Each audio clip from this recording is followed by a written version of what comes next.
God bless, guys. God bless, God bless, God bless. Welcome back to the Apologetic Arena Live. I'm your host, Israel. You can also call me King Context. And today, I'm back again to help you as a Christian defend your faith. We're going to be talking about how to defend your faith against one of the most popular arguments that Hebrew Israelites have against Christians, right? And that's about Gentile salvation. So this should be a good stream. I've got a video I want us to go through, and if we get callers, as callers call in, we can have conversations, and I'll show you exactly how to deal with this sort of argumentation which comes from Hebrew Israelites. Thank you all for tuning in live. Obviously, let's just get the house cleaning out of the way. Number one, if you want to call in as a Hebrew Israelite, the link is pinned in the chat section. We can have a conversation that way. Happy to have conversations with Hebrew Israelites and actually hear them address or try to address the arguments that we're going to be talking about today.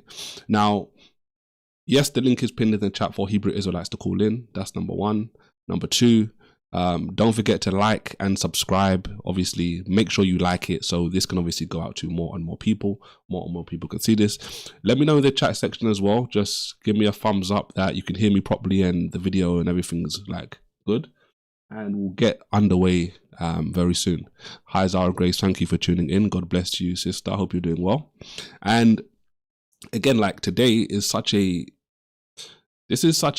really intriguing topic, and I want to talk about something specific today. And I've had this conversation before, and just to kind of give you some of the backdrop, right? Thank you as well for the thumbs up. I want us to talk about, I've talked about this multiple times over the years, right? Engaging with Hebrew Israelites. So just to kind of give you some context here, Hebrew Israelites are a group of people typically, right? Are people you see online, you see them on street corners, you see them in different places, and they will preach a message which is normally offensive against Christianity. So they'll attack us as Christians and say, well, we don't have the truth, we corrupt the Bible, we hate the Bible. Basically the typical spiel that most people who are going against Christianity basically say. So they're all into, they are the original Israelites, and because of that, they will basically turn around and say, well, salvation is only for them. So if you are a Gentile, if you're a non-Israelite, you cannot be saved. Salvation isn't for you. Now, this isn't all of them, but the ones I typically engage with, the ones I'm typically showing you how to debunk, these are ones who have this sort of interpretation. HB, thank you for liking the live as well. So when it comes to having these conversations with them, right, I'm sure you're probably thinking about all of these different passages in your head, like John 3:16, right? For God so loved the world. And all of those passages, right? God is long suffering and desire that all should come to repentance. I'm sure from a Christian perspective, when you think about these different passages in your mind, you're thinking, oh, okay, cool. Well, there's all these different passages though. They've got answers for most of the passages that you probably can think of. But what I've liked to do over the years, right, is not get into the weeds with them over stuff which they can try and explain away in their own way. This is why I say in today's title, right, I'm going to show you how to demolish their arguments, to demolish what they believe. Because there are certain things that God has given us in the Bible which speak clearly, directly to this particular question. And my thinking over the years has always been, well, look, focus on those sorts of things in the Bible. Because you can explain away one passage here, one passage there, you can do this and you can do that. But with certain passages in the Bible, when you try to explain it, you just show how foolish and silly your belief system actually is. And this is why over the years, when I've spoken on this particular topic with these specific examples, number one, either you won't get many responses in public, right? They are all good and dandy. They're happy to do it behind the scenes where no one can see, right? And actually put their arguments to the test. But when you actually see them bring about arguments in response to what you're talking about, you see how weak they are, right? So I've got this video I want us to go through, because one thing I would advise you to do if you are ever engaging with a Hebrew Israelite, if a Hebrew Israelite ever has a conversation with you and is trying to get you to believe the lie that salvation isn't accessible for Gentiles, I don't want you to go to the main passages you may think of straight away. I want you to hone in on specific examples, specific characters, which totally demolish what they believe. And when you do that, it puts you in the best position. So, like I said, I've made videos on this particular topic over the years so many different times. And I'm always happy, I'll be honest with you, I'm happy when I hear Hebrew Israelites actually try to respond to these sorts of argumentation and not just mention them, but actually deal with it properly. So if you want to showcase how weak a Hebrew Israelites' belief is in regards to Gentile salvation, one of the things you should do is focus on someone in the Bible like Rahab, right? Rahab.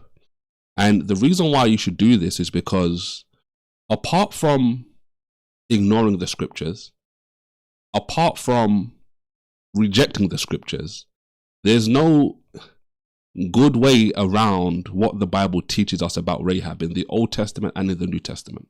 So you have a lot of Hebrew Israelites, for example, who will totally ignore the New Testament passages because of how powerful they are, right? That's not a good look.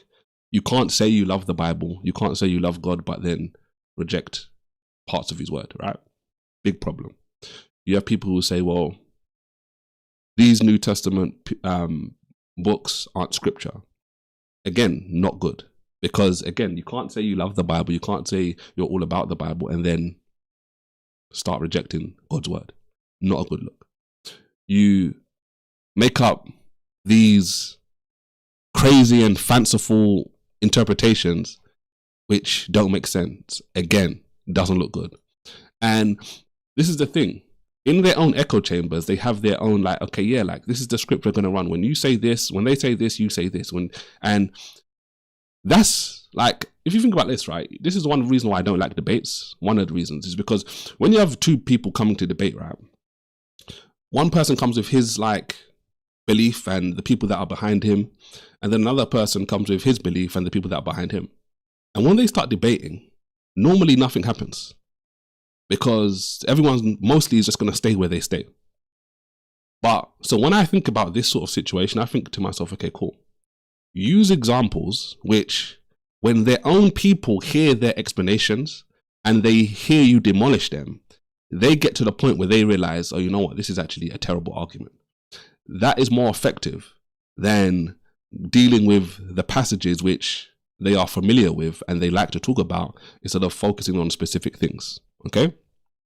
So, like I said, we've got this video. And again, before I jump into this video, right, if you are a Hebrew Israelite and you want to have a conversation about this particular topic, you can click the link in the pin section. You can request that. We can have a conversation and we can see how it goes. Now, again, this is a video. This was a recent video. I saw a little bit of this the other day and I said, you know what?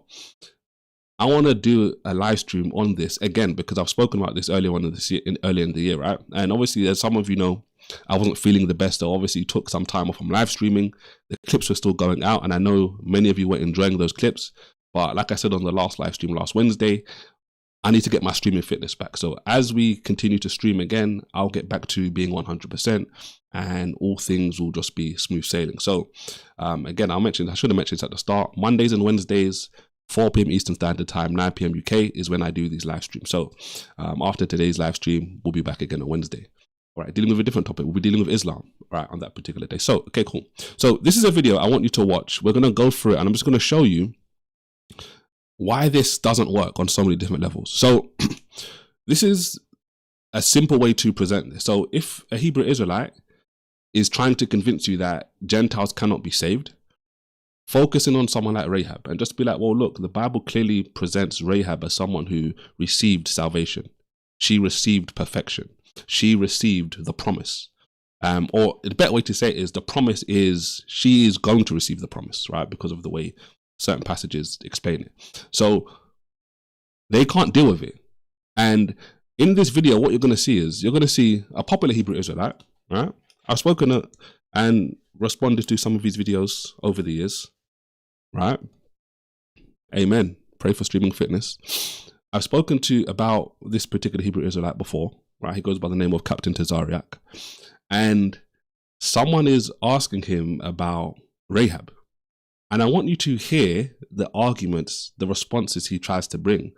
Because like I said, I've been talking about this for years, right? Posting videos, and you rarely get any like Hebrew Israelite response to it. And one of the reasons it's obvious is because the arguments are too strong.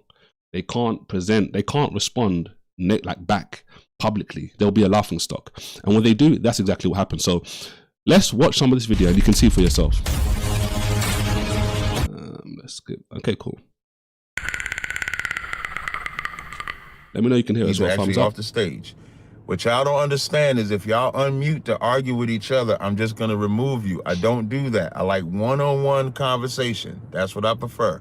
So what I was saying, Dwayne, you got to give, I got a lot of people. So and I bumped you up because, like I said, you was on here the other day, but you couldn't stay. So what is the subject that you want to discuss? I was just going to, I'm going to ask you just one question. What's up? That I couldn't get an answer to when I demolished you. What's up? What's the question? In Hebrews 11, when I demolished. And you saying Hebrews 11? Go ahead, I'm listening. Hebrews hey, 11. wait, hold on. I need y'all on the phone lines. I need you to mute your mics, please. Hebrews 11 in what verse? 39 and 40. Go ahead. Go ahead. Know, y'all. Go ahead. And just notice, right? He's already laughing. And this is one thing, kind of thing you have to be careful with. If you present something, you say something, don't get like thrown aback, don't get like deceived or tricked by how someone responds to what you say. This guy has mentioned a particular verse and he's already laughing as if, oh, you know what, this is nothing, this is weak, etc. But pay attention to the response he actually gives to see if it's something to actually laugh at or if it's something which doesn't help their belief system, that Gentiles can't be saved. So the reason he's going to Hebrews 11 is because obviously this is a famous passage which talks about what we call the hall of faith, right? The greats that have gone before us, the great cloud of witnesses that it says in Hebrews 12, who have given us a blueprint, a roadmap of how to finish the race. And the great thing about that particular passage is it mentions so many different powerful people. It starts with people like Abel. It goes into Noah and Abraham and Isaac and Joseph and David and so many great people. And one of the people mentioned in verse 32 is Rahab the harlot, right? The Canaanite, the Gentile. So it's quite obvious when you think about, okay, cool, this is the hall of faith, right? These are all great people from the past. Rahab is mentioned. When you start, and I've asked the Hebrew Israelite this before, right? I've asked people this before and I've said to them, oh, look, is everybody saved in Hebrews 11? And you'll hear answers like, well, everybody's saved except Rahab, which obviously makes no sense. So let's go back to the video. And obviously, if you're on TikTok, you can hear it. Let's listen. So he's laughing at the passage he's bringing up. No, I'm laughing because I can't believe you're going right back here. So you want me to read it? Answer it? What's the question? Want me to read? I'm going to read it first and then you ask the question. It's Hebrews 11, 38 rather. I'm sorry, you said 39 and 40. And these all having faith, these all having obtained a good report through faith, received not the promise. God having provided some better thing for us, that they without us should not be made perfect. What's your question? Okay, so first, the question is Rahab included in the all those people that's going to be made perfect? No. Okay, can you demonstrate that in the text? So just notice this. This is what happened, right? The Hebrew Israelite has already baked himself, has already demolished himself, right? So this is why this passage is so powerful, because it makes you look like an idiot if you just don't respect what the text actually says. So let's look at this, right? So we're going to look at the passage and I'll show you this just step by step. So I mentioned this already, Hebrews 11, we obviously know it's a famous passage, the hall of faith, etc. All of these different great people. So there's different ways you can present this argument. The guy, the way he did it, it was okay, but he just went kind of straight into it. I like to kind of just give a bit of context to it, right? But notice he mentioned verse 39 and 40, right? These are part of the passage which totally demolish Hebrew Israelites who say Gentiles can't be saved. So it says in verse 39, okay. So it's just mentioned all of these different people, all of these people in the hall of faith. And then it says, and these all having obtained a good report through faith, receive not the promise. And God having provided some better thing for us, that they without us should not be made perfect. So basically the key part which the guy was asking him was, okay, cool, these all here, is when it says these all, is Rahab included in the all here? Which the obvious answer, if you are going to read the text without butchering it, is yes. And we know this. There's multiple ways we know this, but just think about it like this.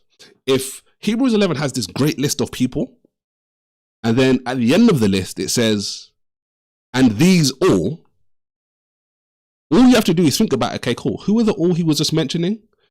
You could go all the way back to the beginning of the chapter and start writing out the names. Abel, Enoch, Noah, Abraham, David, Joseph, etc. You could do it like that. Jacob. There's no reason why you would look at this passage and say Rahab is not included. The only reason why you would say Rahab is not part of this all right here is because you realize the moment you say yes, she's part of it, it's game over for your doctrine. You can't get around it. And this is the problem. This is probably why he was laughing at the beginning when the guy was asking him the question. Because he's like, oh, I need to go back here, or I'm going to make a fool of myself. So this is why when we go back to the video in a moment, you can see that the guy says, okay, can you explain to me, based in this passage, why Rahab is not part of the all?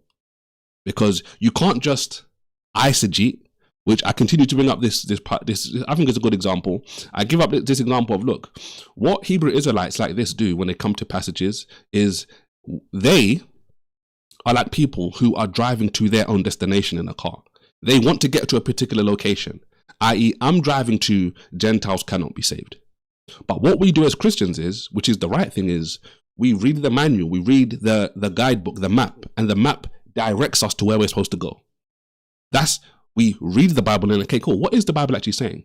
So when the Bible's saying something like, okay, and these all, we have to just submit and say, okay, cool. These all, whatever this is about to say, is talking about all the people that is just mentioned previously. Unless there is something in this passage which says to you, no, although I've mentioned all of these people, there's a reason why everybody is acceptable but one person. Make it make sense, right? Now, let's go back to this, because I want to show you something else before we go back to the video, right? So, one of the reasons we know Rahab is included in this is because she was mentioned in the list of all the people, right? Another reason why in the same verse we know this is because it says, these all have obtained a good report, right? Okay. Now, the reason this is significant, because remember good report in verse 39, right? Let's go back to the beginning of the passage. How does the passage start? This is what we call an inclusio, right? A bookend. For by it, now faith is the substance of things hoped for, the evidence of things not seen. It says in verse 2, for by it, the it is the faith. By faith, the elders obtained a good report. Now, who are the elders? He's about to tell you, as you read down this passage, who all the elders are. People like Abel and Enoch and Noah and all the other people. Now, the other thing, let's go back to the bottom, right? The other thing which is significant, there's two things in the verse already. So the fact that it says all of them, we know Rahab is included. The fact that it says they obtained a good report, which is obviously, this is how the passage starts to help us understand who it's talking about. The third thing is, what does it say? It says through faith. The whole passage, the whole of faith, this is what the whole passage is about, faith. This person was faithful, that person was faithful, this person was faithful, person was faithful, etc., etc., etc. So when we get to verse 32, for example, again, we're still in the same verse, right? And just thinking contextually. This is what you call exegesis. You read the manual and let the manual drive you to your destination. In verse 32, what does it say? The same thing it says about all these other individuals. By faith, the harlot Rahab, she didn't perish, right? Her faith saved her. The same way the faith of all these other individuals in this passage saved them as well. Now, I could break down more of this, but let's go back to the video just so we can now see what this Hebrew Israelite, and the reason why this is good is because, to my understanding, this is probably the most popular Hebrew Israelite I know of, right, who has tried to engage with these passages, right? I would love for some of the even more popular Hebrew Israelites to engage with these passages, but for whatever reason, he did it, and you can see why this is a problem. So we're going to see now why Rahab is not part of these all. Let's see.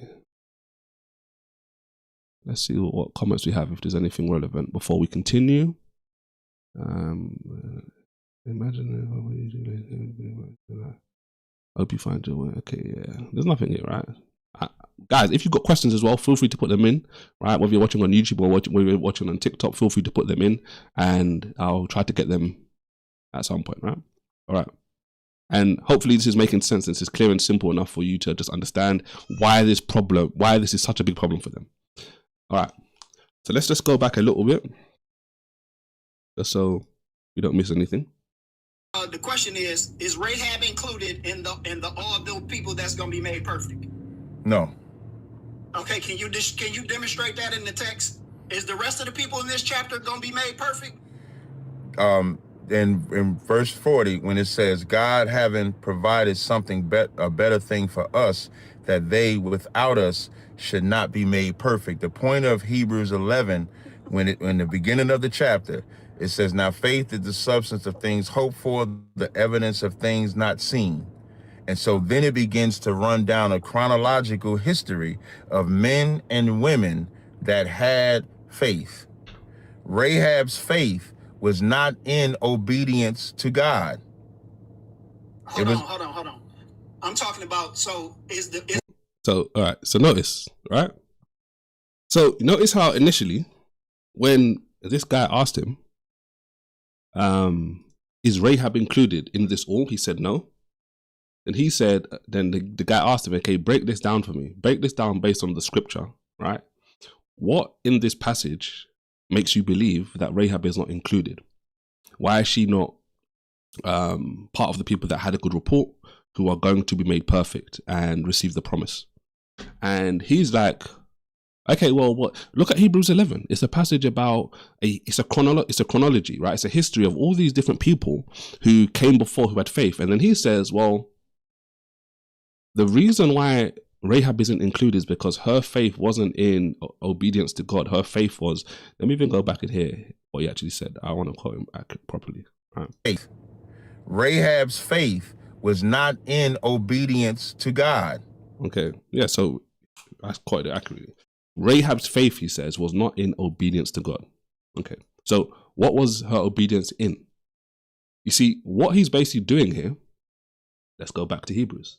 This is why we as Christians, we love the Bible, because the Bible, right, sets us free and from so many different false doctrines. It will help you. It will stop you from looking like a fool when it comes to speaking about the Bible, because you have a doctrine that you are clinging so heavily to.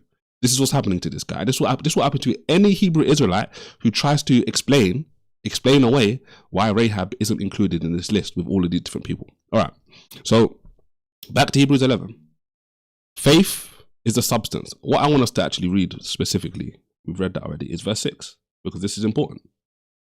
Famous verse, right? It says, without faith, it is impossible to please, right? And it's talking about pleasing God. For he that comes to God must believe that he is, and he is a reward of them that diligently seek him. So the point is, you cannot please God if you don't have faith. So we have to understand, based on this verse, when we go through these examples in the Bible, right, and we're reading about all these different individuals, we have to recognize that this is someone, all these people are pleasing God because they have faith. And this is the difference, right? So all he's doing is trying to recount what Hebrews 11 is about, but then for some reason, isolating one individual who doesn't fit with his analogy or his belief system, and saying, okay, cool, this person, it doesn't apply, right? Now, we've got a call. I will jump to a call in a second. A comment here, right? Let's see. The Christians and the Black Hebrew Israelite camps are the same. No, we definitely are not. God forbid. And it's obviously quite clear. We can see that from what we're talking about right now. Okay. All right. Morey. Hello? Hello? Morey, you have to speak. Hello? All right, look.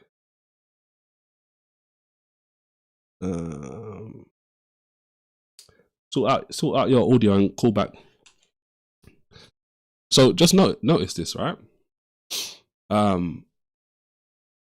You will look like a fool if you are Hebrew Israelite when it comes to trying to explain Hebrews 11 and specifically about Rahab. And the crazy thing about this is, what is it about Rahab which is so special, which doesn't apply to anybody else? That's what you have to ask them. Because Hebrews 11, when you read it in context, which Hebrew Israelites hate, when you read from, let's say, for example, just to get in a little bit more context, you read a couple verses, the last couple verses of chapter 10, you read all of Hebrews 11 and you read into Hebrews chapter 12, right? It totally obliterates this whole false belief system that nobody, like Rahab, isn't included. She's part of that great cloud of witnesses. It's very clear. You have to have an ulterior motive, a different agenda, in order to reject it, right? Moray, can you hear me? Can you hear me, Moray? How you doing? Yeah, you can be heard. What's up? We spoke. Did we speak last time? Remind me. Were you the guy who said you're the original Orthodox Hebrew Israelite or something like that? Was that you? Yeah. Me. You said that was you, right? Yes. You have to come closer to the mic. I can't.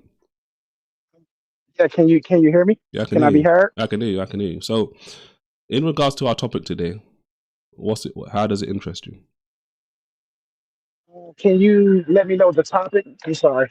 So we're talking today about how Hebrew Israelites reject Gentile salvation, and we're speaking about Hebrews 11 and Rahab specifically, a Gentile, non-Israelite who is clearly receiving salvation, receiving the promise, who's a Gentile, which is obviously a problem for Hebrew Israelites who reject Gentiles, non-Israelites being able to get salvation. Now, I honestly believe that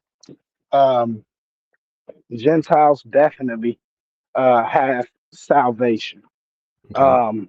Because if you look at it, technically by definition, Noah would have been a Gentile because he wasn't of the children of Israel.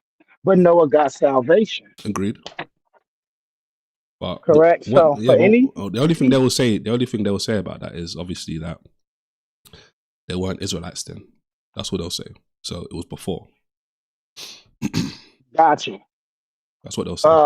So that's very, very, very slow, because the entire people of Nineveh were also Gentiles who got salvation, right? And I that's agree with when you. the children of Israel was on board. So for any of those Hebrew Israelites that say that salvation is only for the Jew, they're foolish. I don't agree with that at all. I agree. So it seems like we're on the same page on this particular topic today then. So This particular topic, I agree with that wholeheartedly. I just didn't know what you was talking about. I see you went live and I wanted to jump on because I missed a couple of other lives that you went on. So if we agree on that topic, I mean, and you want to stay on that topic, then I guess I have no reason being here because I agree with you. all right, cool, bro. So look, well, you can stay around. If I don't get any more callers later on, if you want to talk about something else and I'm still on, you can feel free to come back. That sounds like a deal. I'm gonna watch you on YouTube, and then whenever I see that you don't got callers, if you want to keep going, I'm gonna end up jumping back on call. All right, cool. All right. God bless, Murray. Chat soon. All right, guys. I love it when Hebrew Israelites, professing Hebrew Israelites, people of that variety agree with me and do my job for me, right? So it's interesting. Obviously, just like when we speak to Muslims, right? You have Muslims come up, call in. You have these different people call in. And what normally happens is the moment they start saying something which is different to what these people believe, they will start attacking those people and accusing those people of not being true and all these different kind of things. That's why one of the reasons why I was giving him some of what their pushback would actually be, because they have answers, right? This is why I was saying to you, earlier on. Now it will start to make more sense. They can have answers which are decent or reasonable, right, for certain things. But there's certain things that God has left behind for us in the scriptures which demolish their belief system. So this is why, like we're talking about in this video, right, the only reason you'd believe what Tazariak here is saying, or any other Hebrew Israelite of a higher rank in a different camp would be saying, if they're saying something similar to him, is because they're in a cult and they're just following the leader, right? That's it. Because what they're saying doesn't make any sense. So let's continue with what he's saying and just show you why this is such a bad argument. And the reason why this is also so effective is because we talk about this in the Christian Apologetic circle, right? The Hebrew hopscotch. Hebrew Israelites, like Tazariak and others, they love to jump around the Bible. And the reason they do that is, which is why I said earlier, they hate the context. You see, as Christians, we have no problem reading through Hebrews 10, 11, 12, and seeing what the writer is actually trying to get us to see. But for them, it's like, well, no, this is actually a strong point, but I need to go somewhere else to try and disprove this, instead of realizing how can these two things go together, which is what you're supposed to do. Because God didn't give us any scripture in isolation which doesn't fit his word. His word all goes together, right? So when you think about it from that perspective, we have to be able to make sense of everything in the Bible, not just, oh, this thing over here and not that thing over there. All right? All right, let's keep going. History of men, and it says, now faith is the substance of things hoped for, the evidence of things not seen. And so then it begins to run down a chronological history of men and women that had faith. Rahab's faith was not in obedience to God. Hold on. I'm talking about, so about David, the rest of the people that's named in this chapter? Now you run into other people. And isn't that funny? So what the guy's actually doing is a good point. The guy started, if you remember, he's talked about verse 39 and verse 40, and the guy said, and in this all is Rahab included? So he was talking about everybody. Tazariak, this Hebrew Israelite, said no. So he isolated Rahab and said, no, she's not part of this group. And then he started giving his fanciful explanation as to why she's not included. So now the guy's trying to get him back on track. Okay, you have a problem with Rahab. Okay, Rahab, he says her faith wasn't in obedience to God. Okay, cool. So the guy asks a very good question. Okay, so if Rahab's faith isn't in God, are you going to say the same about the other people? And now he's saying, oh no, you're running to other people. No, he started with all of the people. And he's getting you back on track to all of the people, because for some reason, we still don't understand why. We haven't had a good reason why Rahab is not part of this group. So just notice, just because they say something which may sound good or they say it confidently, it doesn't matter, right? You have to think about what they're saying and not get carried away with their rhetoric, how they deliver something and all of that stuff, right? Don't let that trick you. Because a lot of them, they're good. They practice debating. They practice back and forth. They practice trying to respond in a way which sounds good. It may sound good to like people in their group when they're all together. But at the same time, like when you start using logic, and this is obviously what they don't have because they're spiritually blind, because they're focusing on a particular thing. She's not part of it because he doesn't want her to be part of it. Very exactly. Right? This comment is right on the money. That is the only reason they don't want Rahab to be part of this. Because the moment they say, yes, she's a part of it, it's game over. This is why when I spoke to a Hebrew Israelite, probably like a few weeks ago, we walked through this passage. He was in full agreement with all of the stuff I was saying. And after all of this, he still didn't realize that he's basically admitting that Gentiles are saved by him agreeing, okay, yes, Rahab is part of this group, she's part of the all, etc. He didn't see it. Now, this is why I always say you have to pray for these people that call in, because they obviously come with their own belief system. When we show them the word is light, so it's supposed to illuminate the darkness that they're in and to wipe away the darkness. So again, the guy did well. Verse 39, these all, is Rahab part of this group? You have to say yes if you're going to be faithful to the text. The Hebrew Israelite Captain Tazariak said no. He said the reason why she's not is because her faith wasn't in obedience to God, which is not true. It's not true. And we know it's not true because how are you going to isolate Rahab but not then isolate everybody else in the passage and say, well, their faith wasn't in relation to God? The only reason he'd do that is because he doesn't want it to be that way. And that's the problem that these Hebrew Israelites actually have. So let's go back to the video and see what he's going to say next. Right? He's accusing the guy of running, which makes no sense. Hold on. I'm talking about, so about David, the rest of the people that's named in this chapter? Now you run into other people. But I thought we was talking about Rahab. Rahab's faith, David's faith was obedience to God. Moses' faith, more importantly, Abraham's faith was in obedience to God. And so was Rahab's. You see, how is he just arbitrarily, just randomly saying, well, these people's faith was in obedience to God, but Rahab's faith wasn't in obedience to God? When you read through Joshua chapter 2, you read through Joshua chapter 7, Rahab is saying all of the right things. She's talking about how she has a fear for God. She's talking about how God is the real God, the true God, etc. She's saying all those kind of things, and her actions are following through. She wants to live amongst the Israelites. She's a Gentile who's a non-Israelite who's saying, look, I want to be part of this group. And he's like, well, no, her obedience isn't to God. It was just to save her life, etc. Which clearly Hebrews 11 is debunking it. We didn't even have to do any heavy lifting. The passage is self-explanatory. And you can't just say, well, these other individuals had obedience to God, but Rahab didn't. You're adding into the text. You're just making stuff up at this point to try and help the argument. So Rahab's faith was not obedience to God. Yeah, but we know. You see, just because you say it again doesn't make it true. Rahab was justified by her. I didn't say being justified and obedience to God is two different things, because her justification wasn't to God. Her justification was to Joshua, because she allowed us to burn down her whole city. And you know what's crazy about that? They love to talk about this, right? Whenever you hear Hebrew Israelites speak about Rahab, they love to speak about, oh, well, she betrayed her people. She walked away from her people. And it's like, well, if following God means you leave behind your people who you grew up with, how many people do that? How is that any different from when Jesus says things like, if you love your father or your mother or your brothers or your sisters or your wife more than me, you're not worthy of me? Like, it's all the same point, right? It's the same point.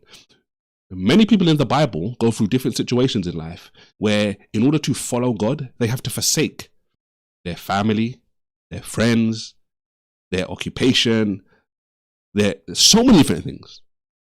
But they love to say, well, they burnt down their place, right?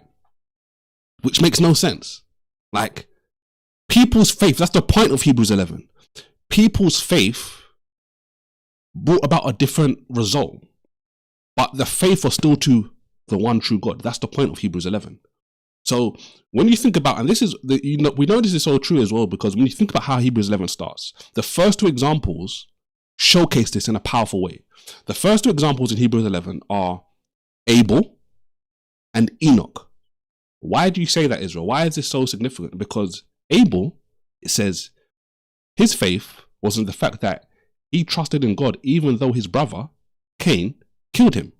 So he died. But then Enoch, on the flip side, the Bible says that Enoch didn't die. So one clear thing to me in that is the Bible is showing you at that point, look, you can be killed or you can not die. Both are valid witnesses of faith. So it's not necessarily about, oh, you were faithful and you saved your people. So because this person was faithful, Rahab, and that meant most of the people that she grew up with died, that's all of a sudden a problem. No, it's the same. The point isn't necessarily about the action, because the point that they're trying to get you to realize in Hebrews 11 is before the action, it's the faith. Why? Because the faith is what verse 6 says, pleases God. But the faith, more importantly, is the thing which allows you to take the actions. That's the point. So the faith that Abel had allowed him to be killed by his brother. The faith that Enoch had allowed him to ascend to heaven without being killed, to be taken by God. And when you go through all these different individuals, it's the same thing. They all had faith. They all had faith in God enough to take a step which other people weren't necessarily willing to take. That's the point. And for him to try and say, oh, it's not about obedience to God or all this different kind of stuff, it doesn't make any sense. Right? Let's see here. Guys, smash the like button. Definitely smash the like button. Share this as well. There is an easy question: helps old Rahab hear or speak with God, or just fear the Israelites? This is an easy question. Helps. Did Rahab hear or speak with God, or just fear the Israelites? Well, the Bible doesn't say she spoke with God. You wouldn't have to speak with God in order to receive salvation or to be faithful. That's actually not even that good. It's a weak argument. And it wasn't about fearing the Israelites. When you actually read Joshua chapter 2 and Joshua chapter 7, her point is on God. She's talking about God. She's not talking about the Israelites, which is obviously different. And it's true, right? Black Hebrew Israelites, they don't know what faith means. They think it's just blind admission that doesn't produce anything, which is true. Because even in a recent stream with a Hebrew Israelite, right, I had to literally tell the Hebrew Israelite basics what belief means. Because they have all their internal beliefs about what it means to believe, I literally had to explain to him what the Greek word believe actually means, which is just to put trust in. It's not necessarily about following commandments or anything along those lines. So they really don't know a lot of this stuff, which is mind-boggling to me. But just notice, right? Just notice, what has this guy really said about Rahab, which is biblical, which makes sense? Nothing. All he's doing is recounting his point over and over and over again and acting like he's actually answering the question when he's really not.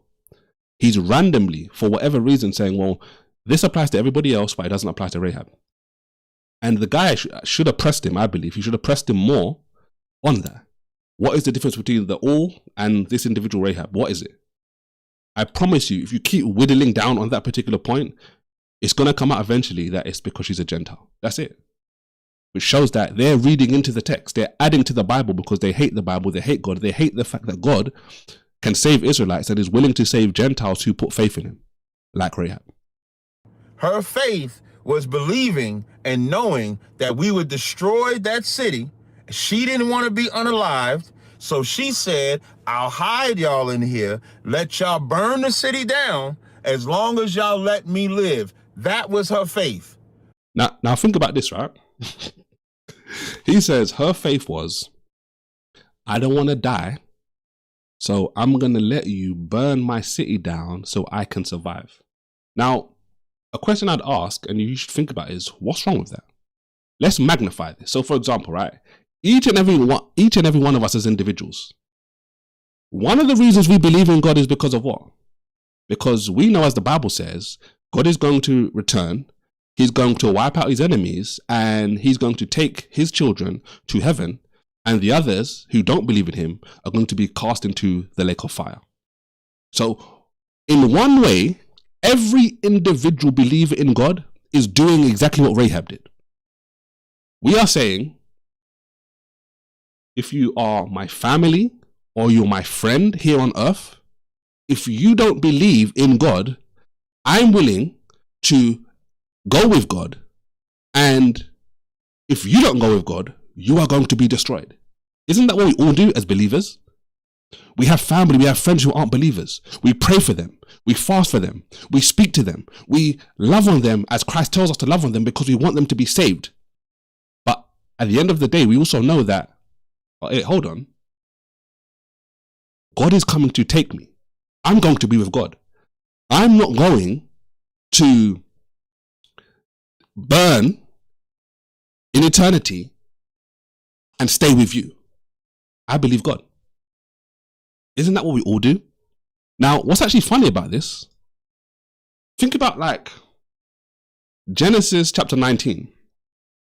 This is a good example. Another good example here, right? God says to Abraham, I'm going to wipe out Sodom and Gomorrah. Abraham begins to intercede for Lot, his nephew, right? So God goes down, or he sends the angels first, right? And then they are going to wipe out Sodom and Gomorrah. The angels say to him and his family, listen, tell whoever you need to tell in this place to get out. This place is going to be destroyed. Lot goes to those who are with his son, who's going to marry his daughters, right? His son-in-laws. And he says, listen, God's going to destroy this place. And what do they say? The Bible says that they think that he's mocking. They think he's playing a game. So what did Lot do in that situation? What did his daughters do who are going to marry those sons? Did they turn around and say, okay, cool, we're chilling? They said, peace, we are out. So they start running. It gets better though. They start running out of the city. Then what does it say happens to Lot's wife? An example that Jesus gives us in the New Testament as well. They start running out of the city. Lot's wife, for whatever reason, turns back and says she don't want to leave. She becomes a pillar of salt. Do you now hear that Lot or his daughters say, okay, the son-in-laws are still there. They're going to get destroyed. My wife, she's going to get destroyed. Let's go back and become pillars of salt too. Is that what they say? Or do they say, peace, we're out, we're going? So when we do it as children of God, when we believe and say, well, we're going with God. When we have another example in the passage in the Bible, for example, like Lot, who's going, he goes, all of a sudden there's something different. But when Rahab does it, what is different about Rahab to Lot or to us as believers? That's a good question you have to ask these Hebrew Israelites.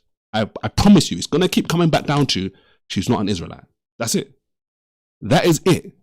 And this is why you can see these guys hate the Bible, because God in this passage is clearly showing us that Rahab, like all these other individuals, is part of the group.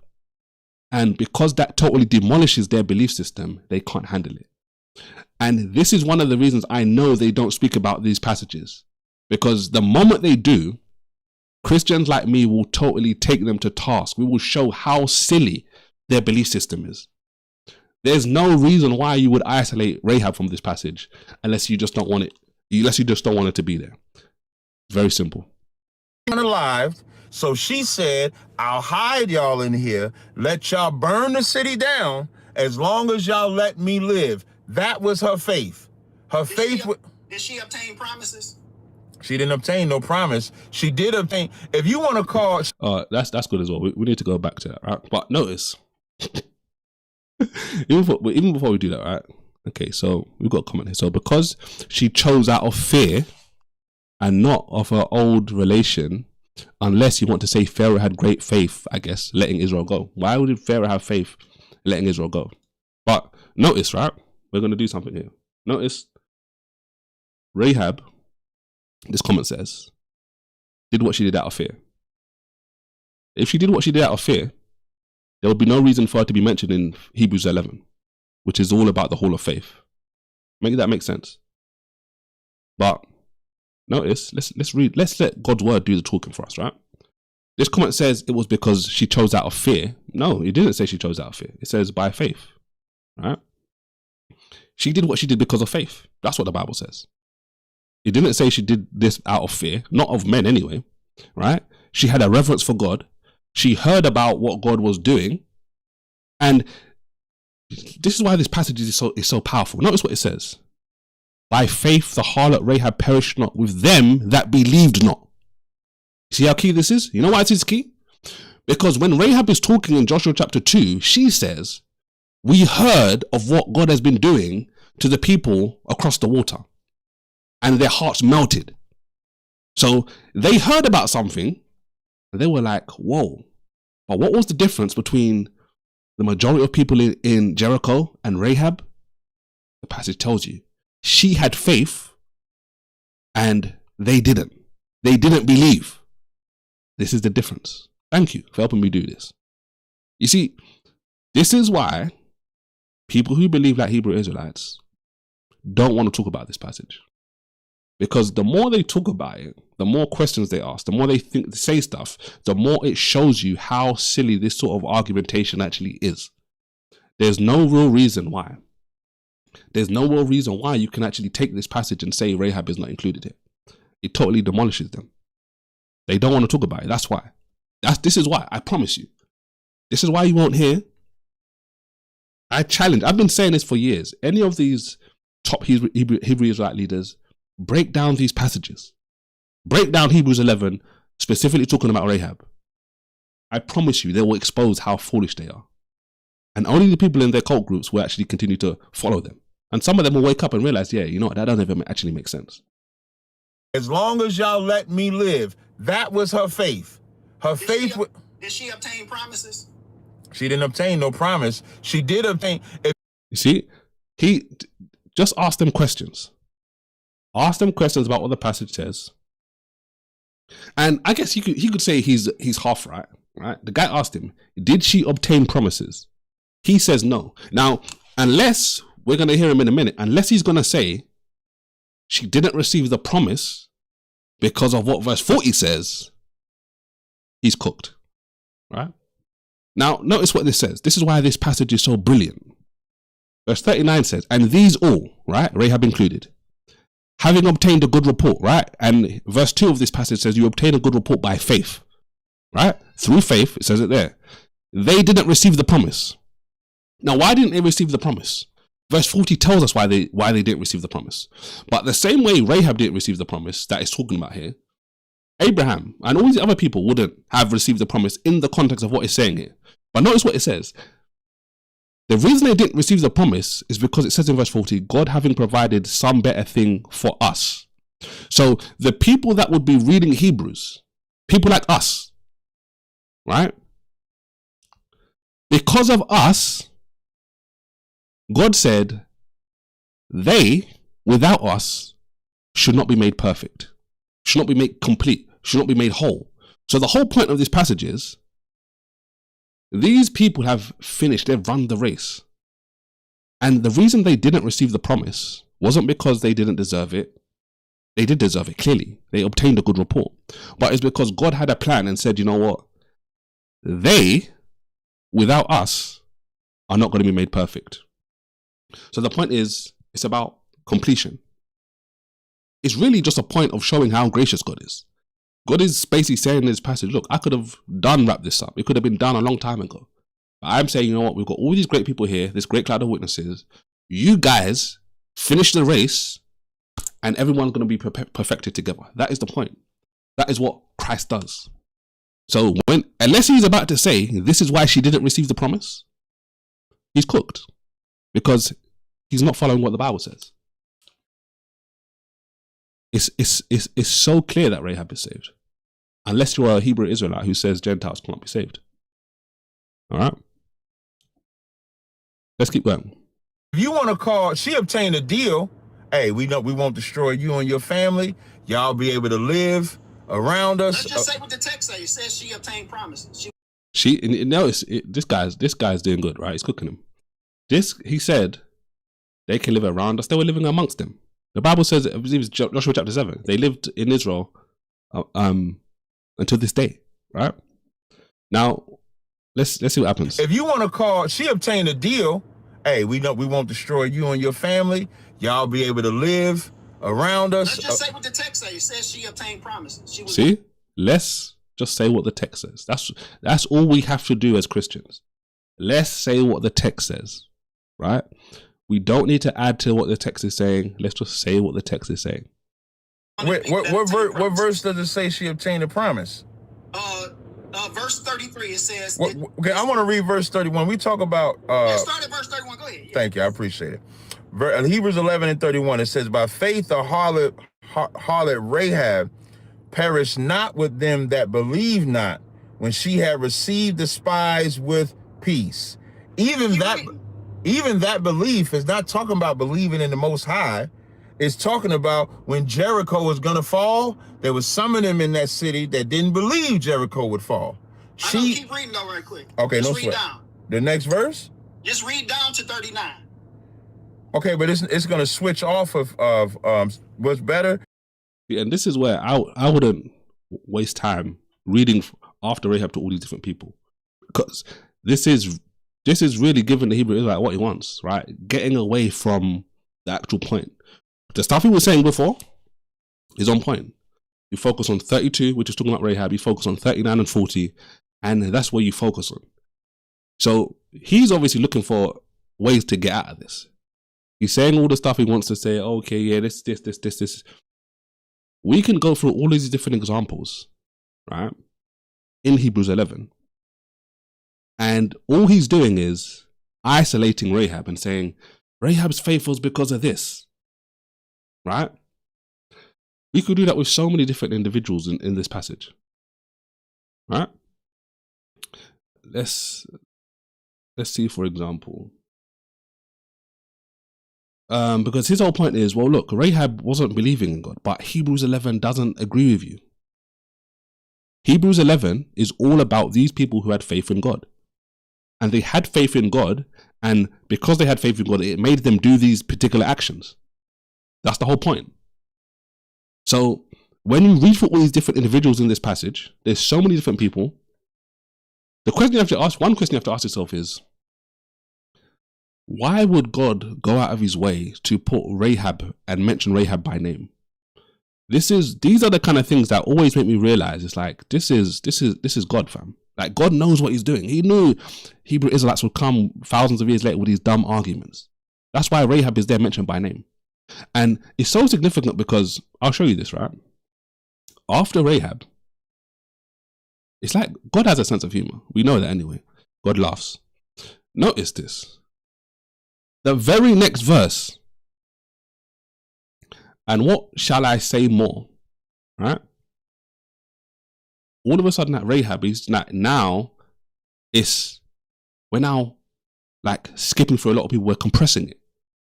It's almost like Rahab needed to be in this passage. And then it mentions all these other, like it's all quick. And then it goes on to talk about how, look, there's many people. I can't even mention them all. That's the point. But Rahab is mentioned. So for the Hebrew Israelites to turn around and be like, no, it doesn't apply. Doesn't make sense. And again, the comments from the Christians are making so much sense, right? The right question is, why does Hebrews 11 mention her with those other people? That is the $1 million question, right? Bingo, right there. They don't want to think about that because especially when you think about the context, right? When you think about what chapter 12 says, when you start reading, you read all of this, you get to, they without us are not going to be made perfect. And you start reading in chapter 12 and it starts talking about, we've got a great cloud of witnesses and etc. You have to ask yourself, why is Rahab mentioned in this group? This is a group of people which I was meant to help you who's reading this book to finish the race faithfully. Why on earth is God giving me an example of Rahab as someone who's finished the race if I'm going to finish the race and I'm not going to see her? We're not going to be in the same place. We're not going to receive the same thing. That makes no sense. That makes no sense. I'm going to give you all of these different examples, but then I'm going to specifically mention this Gentile woman. And what's so great about this is I love the way that the New Testament mentions Rahab as Rahab the harlot, because it shows you how gracious God is. It shows you how gracious he is. God doesn't want you to forget this is who she was. But what's even more significant is who she became. This is the power of the born again experience. It doesn't matter what you've done before.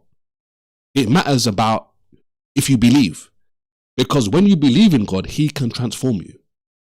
This is what happened to Rahab.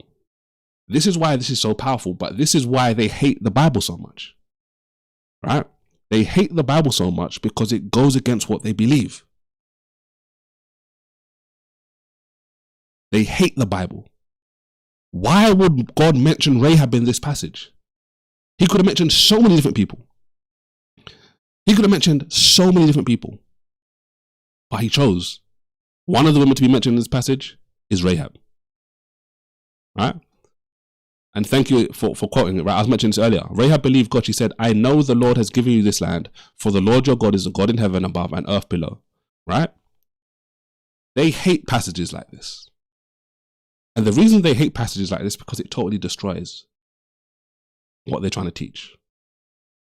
It's mind-boggling. This is why you don't even have to know too much. But when you start putting them to the test, it becomes clear.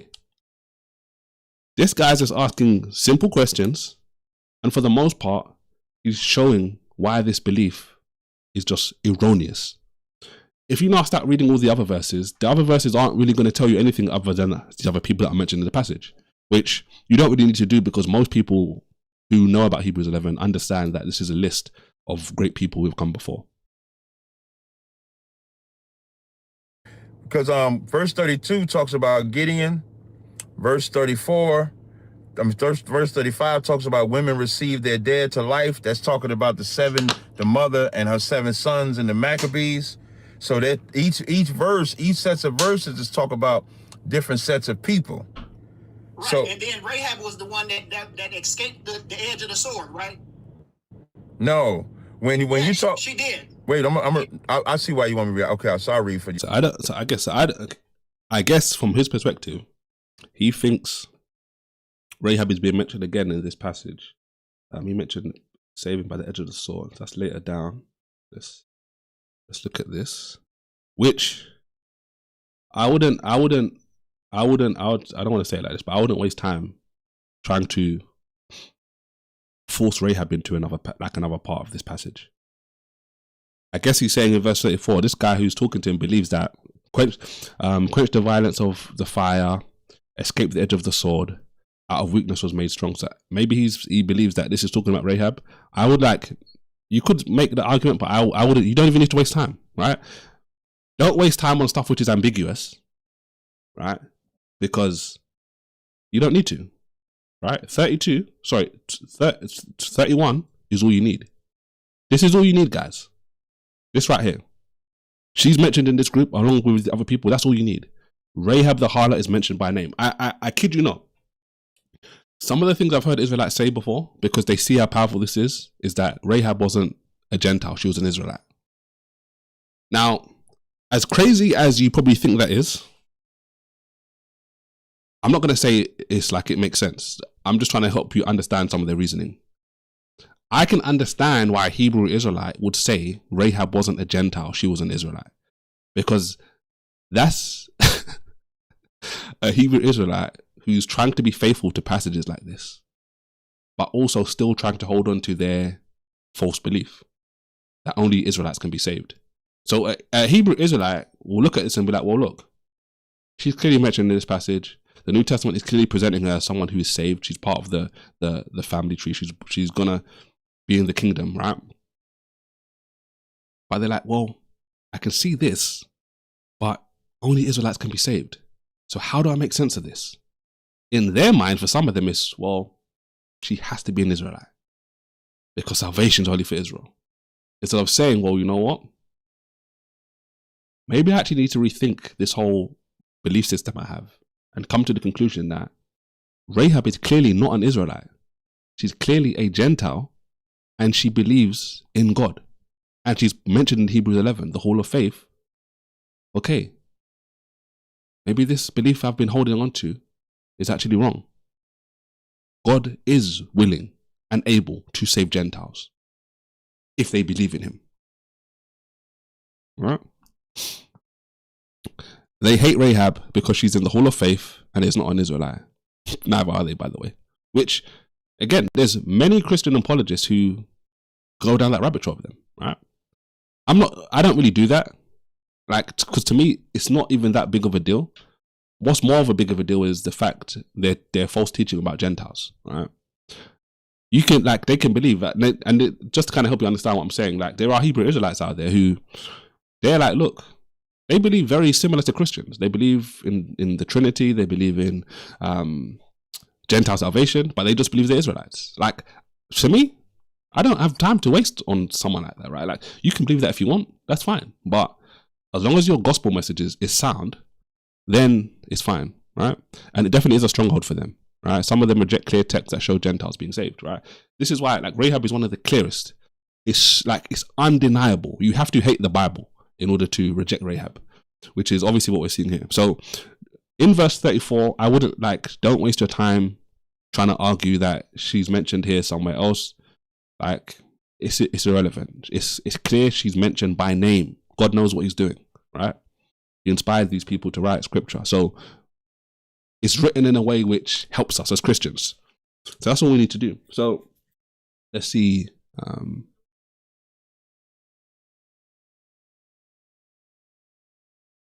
Imagine this question, right? Was Rahab and her people forbidden to be in a covenant? Well, clearly Hebrews 11 is saying no. So this is why she was able to live amongst them. All right.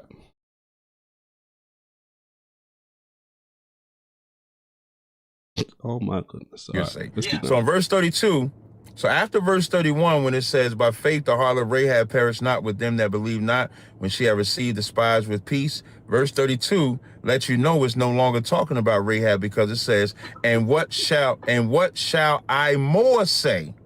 For the time would fail me to tell of Gideon and of Barak and of Samson and of Jephthah and of David also, of Samuel and of the prophets, who through faith subdued kingdoms, wrought righteousness, obtained promises, stopped the mouth of lions, quenched the violence of fire, escaped the edge of the sword, out of weakness were made strong, waxed valiant in fight, turned to flight the armies of the aliens. Verse 32 through 34 is not talking about Rahab at all. And you see how, look, this is why don't waste time on that stuff. You're going to get sidetracked. And at the same time, what you have to think about is when you're reading through Hebrews 11, when you read it, there's a chronology to it, right? It's going through different people. So if it's gone past Rahab and it starts talking about people like Gideon, which is obviously in Judges, and it's talking about David, 1 Samuel, Kings, etc., it's moving along with the narrative. It isn't to say it can't go back, but it's moving along. Right? So there's no reason for us to waste time and say, oh, well, she's mentioned in 34, like this guy seems to be doing. Like, no, she's mentioned in 32. That's all you need, right? And again, any Hebrew Israelite who wants to call in who thinks they can do a better job than Captain Tazariak or any other Hebrew Israelite who thinks Rahab isn't included in this can call in, right? The link is pinned in the chat. Let's keep going. Hold on, Cap. Verse 31 starts off by telling us about Rahab, and then it says, and what shall I say the more? So it's adding people. First of all, it added Rahab to the list of names that it was already previously. So they added, so that mean to tell, so you mean to tell me that before Rahab, you got David, you got Moses, you got Abraham, all of these people. So none of them, it's verse 32 on down, ain't talking about them either? Yeah, I'm gonna come up a couple more verses and hold on, but is verse 32 down talking about the rest of the people above Rahab? No, it's not. It's not. Oh my goodness. Because it's all sections. So if you go up, it starts talking about Abel. Verse 4 is talking about Abel. Verse 5 about Enoch. When it starts talking about Enoch, it's not talking about Abel no more, because it's talking about Enoch. When it talks about Noah, it's not talking about Abel and Enoch no more, because it's talking about Noah. And this is why, like I said this already, this is why you don't want to waste time on this stuff, because it's not important. This is now just become a distraction. This becomes something which isn't obviously important, right? And when that happens, now they're off the particular topic, right? And this is obviously what we need to avoid doing. Just stay on topic. You saw at the beginning of the conversation when they were speaking specifically about the passage and about Rahab, it wasn't an issue. All of a sudden he starts like he tried to go into the weeds about it, like, oh, she's mentioned somewhere else. You don't need that, right? Very simple. Jehu, we meet again.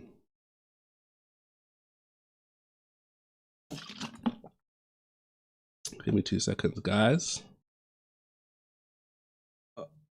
All right. How you doing? Well, I'm blessed.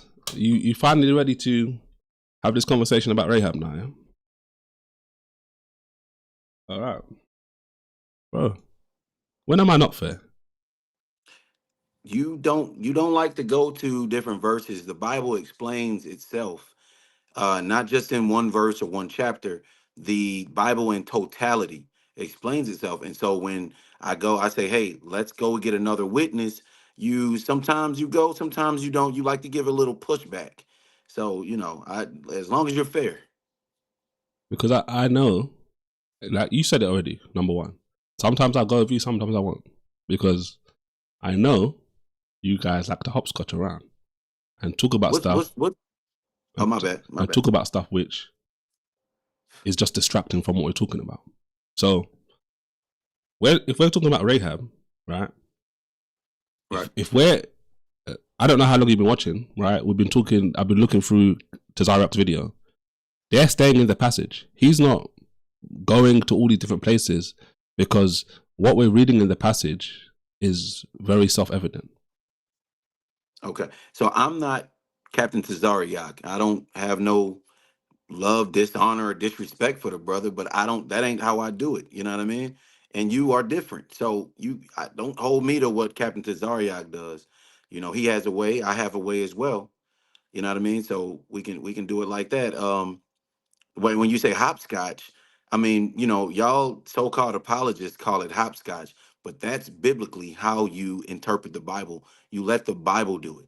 Back in the day, they didn't have the blue letter. They didn't have the concordance and all that type of stuff.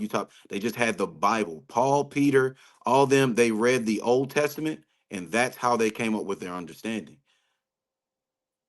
Listen, I've said this to you before, and I even said it earlier on.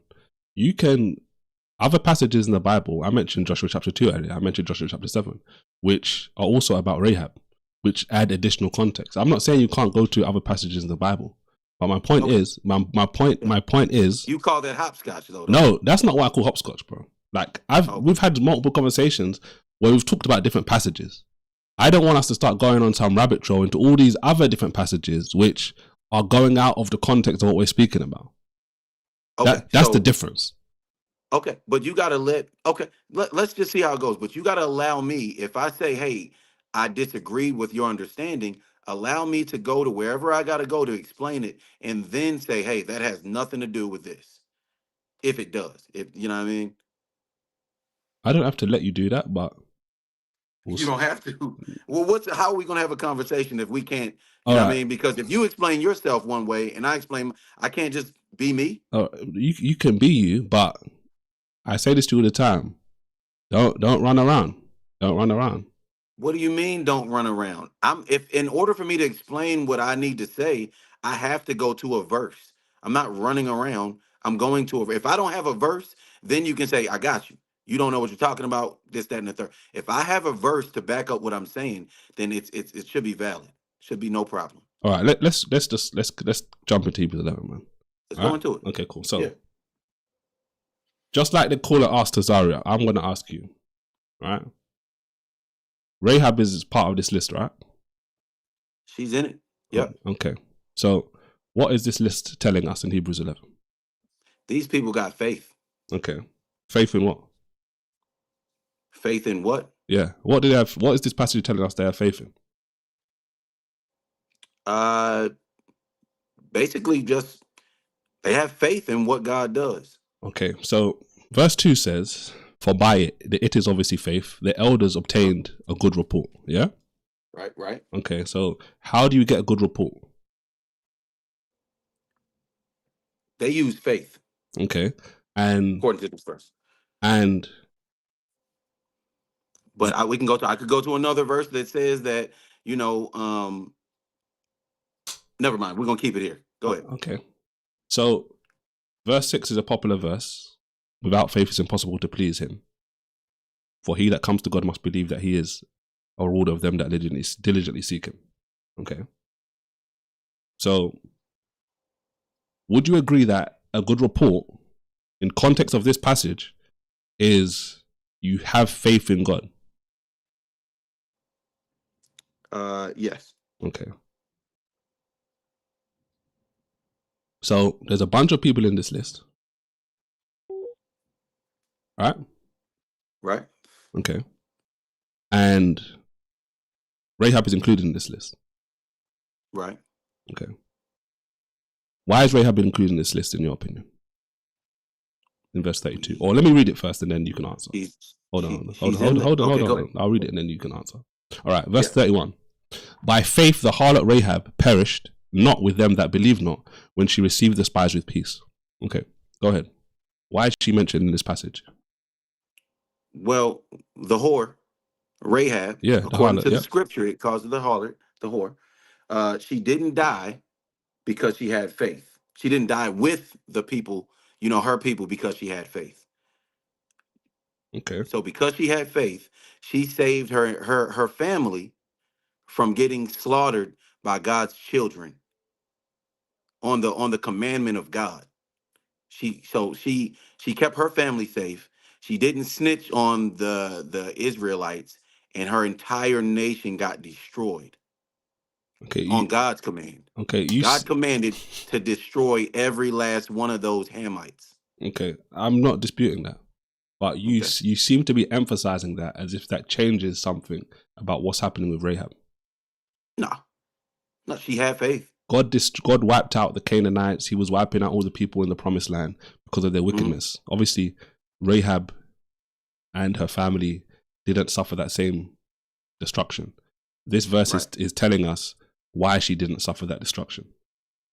Because she had faith, right? Okay. So again, why is Rahab and her faith mentioned amongst this list of people? Noah, Abel, Enoch, Abraham, David, etc. Why is she mentioned amongst these people? Because even a heathen can have faith in the Most High. So even a heathen can have a little faith and get a little crumb. Okay, that's why.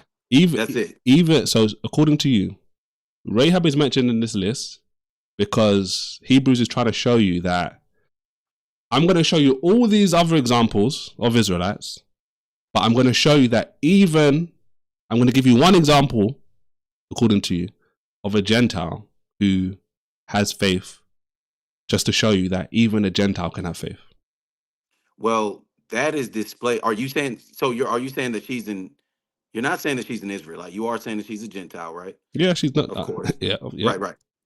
Okay. So that Christ even displays that when he says, sometimes he's talking to the Jews who were the only ones that were, they remained with the Lord, and he'll say, hey, even this Samaritan or this Gentile's got faith. I haven't seen so much faith in all of Israel, but this Samaritan here got faith. Or, sometimes he juxtaposes the faith of his own people, who are the Jews primarily, against the Northern Kingdom Jews or something like that. Sometimes he does that. Even the story in Matthew 15, some brothers say that woman is a Israelite, and some people say that she's a stranger. Like you said, I'm not trying to go away from this, but I'm just saying that yes, it's just to show that even a heathen, it's so easy a caveman can do it. You remember that commercial? You probably don't. You across the pond, but it's so easy a heathen can do it. Okay, so he gave every man a measure of faith. Okay, so all the people in this list, one, according to you, Gentile is in this list to show that even a Gentile can have faith. Was she an Israelite? She wasn't Israelite. I don't believe she's Israelite. So you don't have to say according to me. According to you, she's a Gentile. I'm saying according to you because this is what you believe. I don't believe this. That's what you believe too. There's only one Gentile in this whole thing. Well, I don't know. I don't believe there's one Gentile in this, but that's why I'm saying you. But for sake of what we're talking about today, Rahab is enough. She is a part of the nation of people that the Lord said to destroy and to never make a covenant with.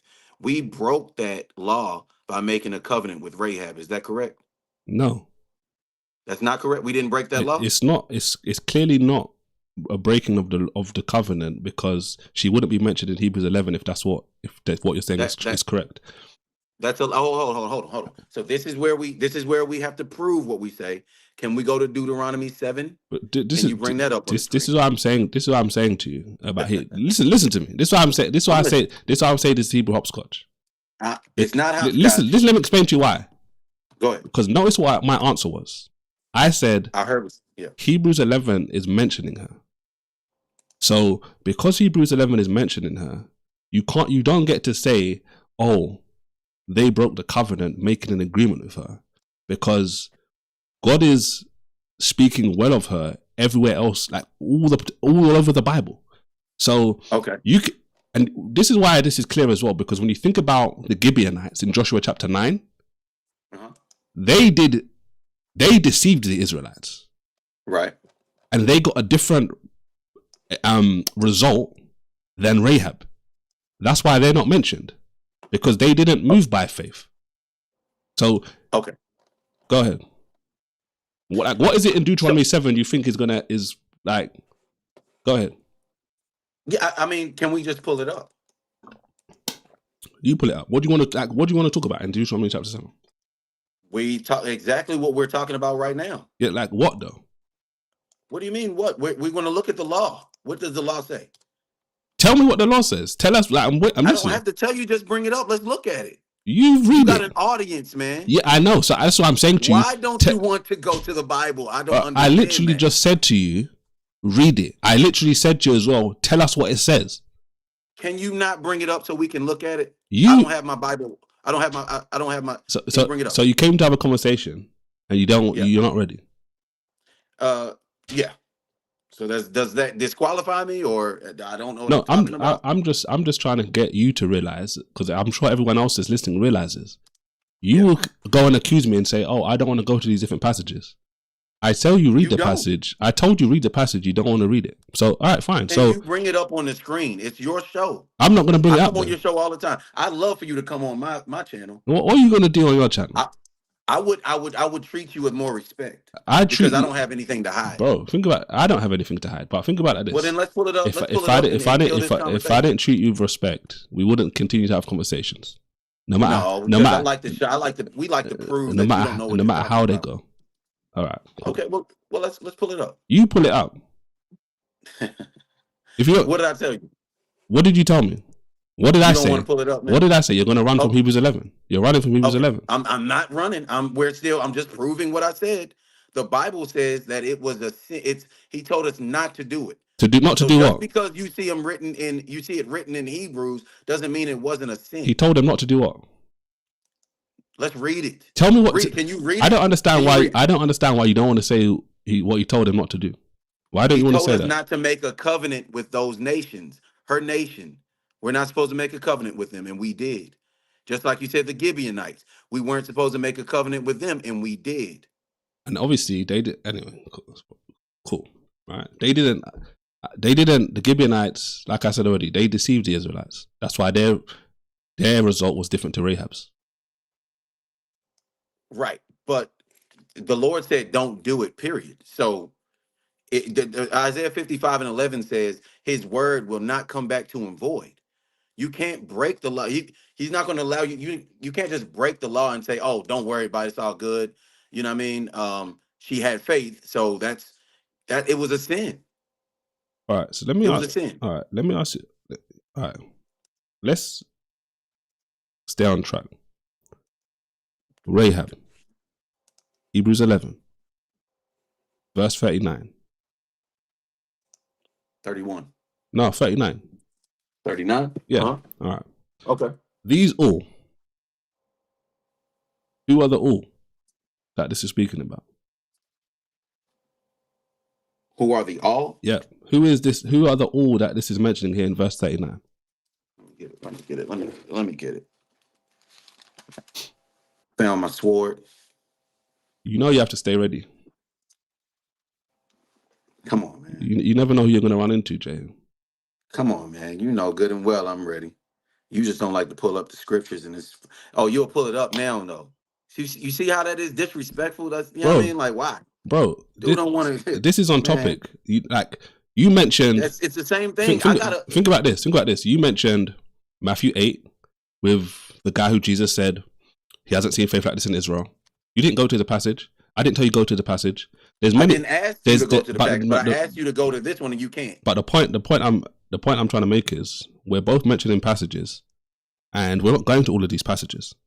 I didn't ask you to go to all those. I asked you to go to one and you didn't. You know what I mean? But you could have. I could have. You want me to treat you fair, but you don't want to treat us fair. I told you, if you want to go to it, you can go to it. You didn't want to go to it. Now all of a sudden, I said, okay, let's stay on topic. Let's go to 39. All of a sudden, oh, my sword comes out. I've got my sword now. Why couldn't you pull out your sword 2 minutes ago when I said go to Deuteronomy chapter 7 and read it? This is why I'm saying you play funny games. You act like a victim. I'm not playing funny games. So how did your sword all of a sudden pull out when we came to verse 39, but all of a sudden 2 minutes before you couldn't read Deuteronomy 7, the passage you wanted to go to? For one, I wasn't by it. You know what I mean? And you could have just pulled it up. It's no big deal. It ain't no big deal. All right. But let's read up. 39. Go ahead. 39. Who is the all? No, we're gonna read up. Read up from where? From 39. I'm gonna read up. Started at 30. Let's see. My goodness. What you read? You mad because I'm reading up? What do you want me to say? How do you want me to answer? I want to understand. What do you want me to say? I want to You want me to be your parrot? I want to understand why it's so difficult for you to answer a question. I can't read up. And I'm asking, where do you want to read from? What do you mean you asking where I want to read from? I asked you before, where do you want to read from? You didn't give me an answer. And I just said that you act like it was a big deal. What verse? What verse do you want to read from? We're going to start from verse 31 where you read. All right, go ahead. Go ahead, read. By faith, the harlot Rahab perished not with them that believe not, when she had received the spies with peace. And what shall I say more? For the time would fail me to tell of Gideon, and of Barak, and of Samson, and of Jephthah, and of David also, and Samuel, and of the prophets, who through faith subdued kingdoms, wrought righteousness, obtained promises, stopped the mouths of lions, quenched the violence of fire, escaped the edge of the sword, out of the weakness were made strong, waxed valiant in fight, turned to flight the armies of the aliens. Women received their dead, raised to life again, and others were tortured, not accepting deliverance, that they might obtain a better resurrection. And others had trial of cruel mockings and scourgings, yea, moreover, of bonds and imprisonment. They were stoned, they were sawn asunder, were tempted, were slain with the sword. They wandered out in sheepskins and goatskins, being destitute, afflicted, tormented, of whom the world was not worthy. They wandered in deserts and in mountains and in dens and caves of the earth. And these all, having obtained a good report through faith, received not the promise. Okay. So, in verse 39, who are the all that's being mentioned here? In verse 39, the all that didn't receive the promise are Israelites, my friend. Okay. So, 39 in this passage somehow is including all the other people but not Rahab. That's right.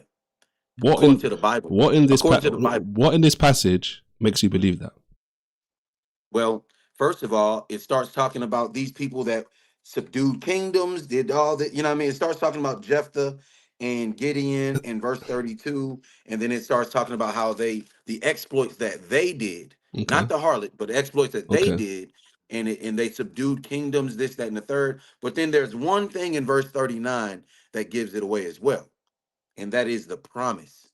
The Lord never made a promise with Rahab nor her family about receiving promises. Okay. What promise did he make to Rahab? Okay, hold on. So these all, you said, let me change this up. Right? Hold on. Up a little bit. So you said these all are referring to the people that are mentioned after Rahab, right? Say it again. You said 39 is talking about the people mentioned after Rahab. So verse 30. That's right. Okay. Correct. Okay, cool. So mainly them, but all Israelites. So not the people to whom the promise was made. So the people before Rahab, who were Israelites, they're not referenced in this verse. The people before Rahab, no, I think it's specifically talking about. Actually, it is talking about them as well. Okay, so we've got a sandwich effect going on. So we've got the people before Rahab, we've got Rahab in the middle, and then we've got the people after Rahab. And according to you, in verse 39, the people, they're always talking about the people before Rahab, skip over Rahab, and the people after Rahab.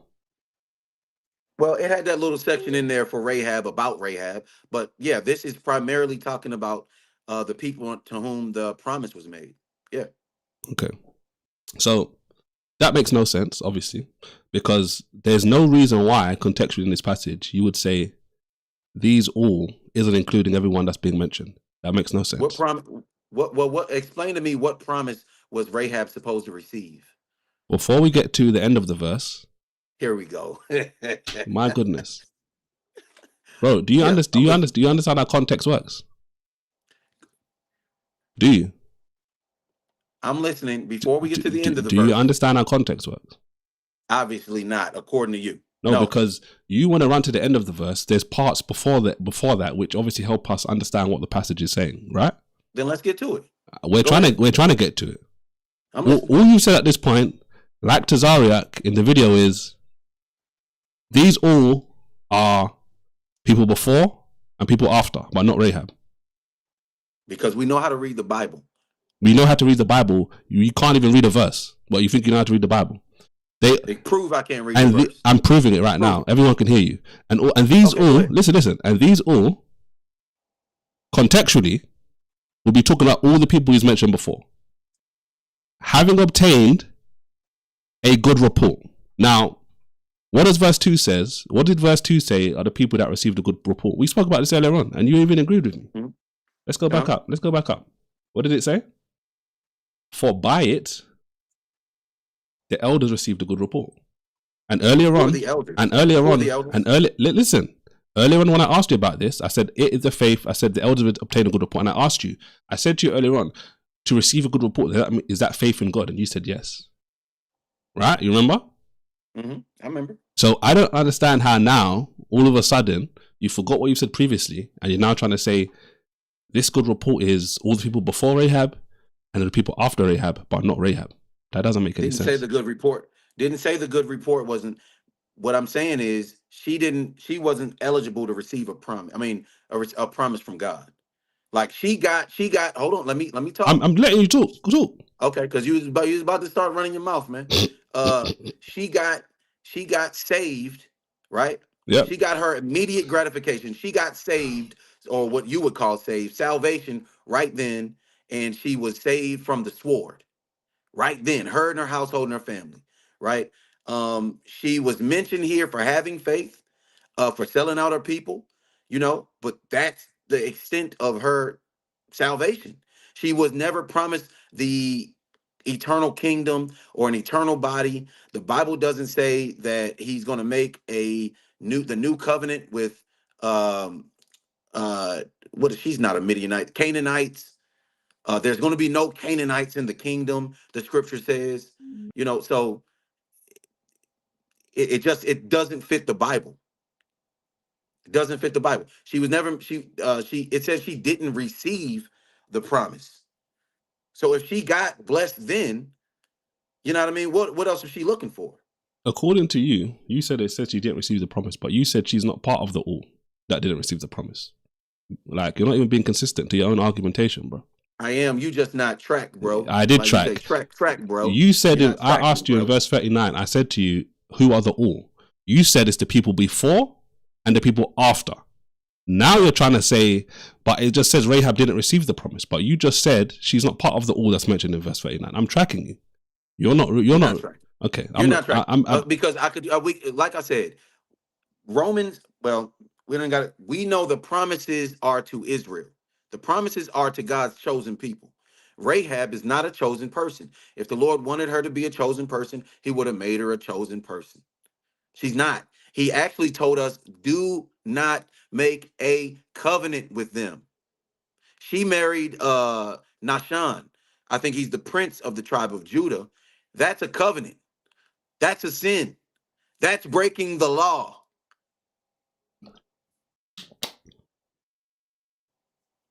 You done? Although we did it, although she is in the lineage, although she had faith, that does not make her like you're trying to say she's going to be in the kingdom or something. And then you can find one random Gentile and it opens the door for you and your buddies over it. No, it don't work that way, buddy. It don't work that way. You finished? Yeah, go ahead. All right. So verse 2, right? For by the elders obtained a good report. Is she an elder? Yes, she is. She's part of the elders. In the context of this passage, she is, because the elders just means older people. All the people he's about to mention are part of this elders who retain a good report. That's the whole, like, contextually speaking, yes. Why can't you be an elder? That's being mentioned here. She can be an elder in our sense of today, but I don't think it's speaking of her as an elder. Well, it says by Like it the elders obtained a good report. I'm not talking about like an elder in the church, like position wise. I'm talking about, it's a way of just saying like your ancestors, your forefathers, your foremothers, something like that. That's what it's based contextually say. That's what it's saying. You agree to that, right? Right. Okay. Yeah, and I just, like I said, it's not speaking about her receiving a promise. She's just mentioning here for an example. That's it. Okay. Because it doesn't fit with the rest of the Bible. Okay. And if we go to the rest of the Bible, you'll understand. You'll have to eat your words. It doesn't. You don't want to do no, that. the difference is, bro, it doesn't fit with how you view the Bible. That's the difference. Well, how about this? You see, let me prove my point. I don't have a problem with Rahab being mentioned in this list. You have a problem with it. I don't. Yes, you do. No, it's the Bible. It's Bible. Why do I got a problem with it? You have a problem with it because it goes against your belief system. That's why. How does it go against my belief system? I know that Gentiles can have faith. Gentiles can do good things, right? The Lord can use a Gentile to do good things. That does not qualify them for salvation, eternal salvation, glorified bodies. They're going to be in the covenant. It just doesn't. Okay, verse 39. And these all, you said Rahab's not included in this. Are you changing now to say she is included? She's not included, and she's not included in the promise. Is she included in the all here? Yes or no? Yes or no? Yes. Is she included in the all here? Yes or no? Well, when it says these all having obtained a good report, did she retain a good report? Say that she. One moment. It did say she had a good report. So yeah. So she's part of this group. Yeah. Yeah. Thank you. So just notice, track. You initially said she's not part of it. Now you said she is part of it. Yeah? Yeah. Okay. Well, to an extent. Now you want to. She did have This is why I say that, because she did obtain a good report. But she isn't. She had faith, but she's not a part of the promise. It is, but it isn't. So, okay, cool. So that's why it's talking over her. She did have faith. What do you mean it's talking over her? What do you mean by that? Because it is showing that she had faith. It is showing that she obtained a good report, had faith, right? But she's not a part. You have to show a promise made to her. Where was a promise made to her or her people? What promise was that? That's all I'm telling you. Like you would have a point if you could show there was a promise made to Canaanites. And then you would have to prove why the Lord says that there will be no more Canaanites. You finished? Yeah, go ahead. Okay. So, thank you. So we've got halfway through the verse now. You've agreed that these all includes Rahab. That's good. You've agreed that she's part of the people that obtained a good report because she had faith. Okay, cool. Mm-hmm. Now we're at your part. Receive not the promise. Why does this passage say that all of these people, Rahab included, didn't receive the promise? It's not talking about her. Are you really like now backtracking? You just said she's part of the all. Now you're saying it's not talking about her. Why does it say these all didn't receive the promise?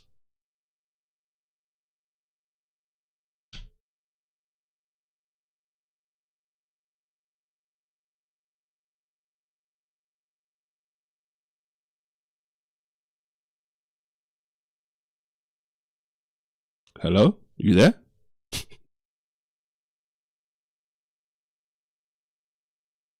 You can't make this up, guys.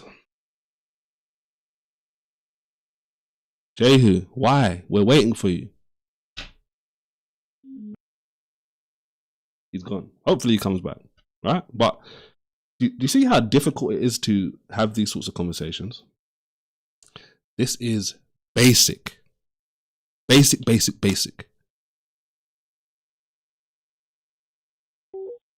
I'm not going to say he's running. His connection probably just messed up or something. All right, he's back. You got me? Yeah. Cool. So yeah, somebody called my phone. My bad. Okay, cool. So I was asking you. There's an echo. Yeah. There's an echo. I don't know why. All right, so I was asking you.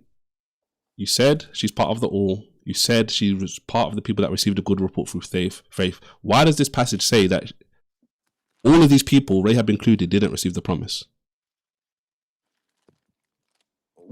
Because it's not talking about her. Why does the text say it? Like, come on, bro. Why does the text say it? What does the text say is the reason they all didn't receive the promise? Why? I don't understand. This verse says all. So I don't understand why you are highlighting, honing in on Rahab specifically.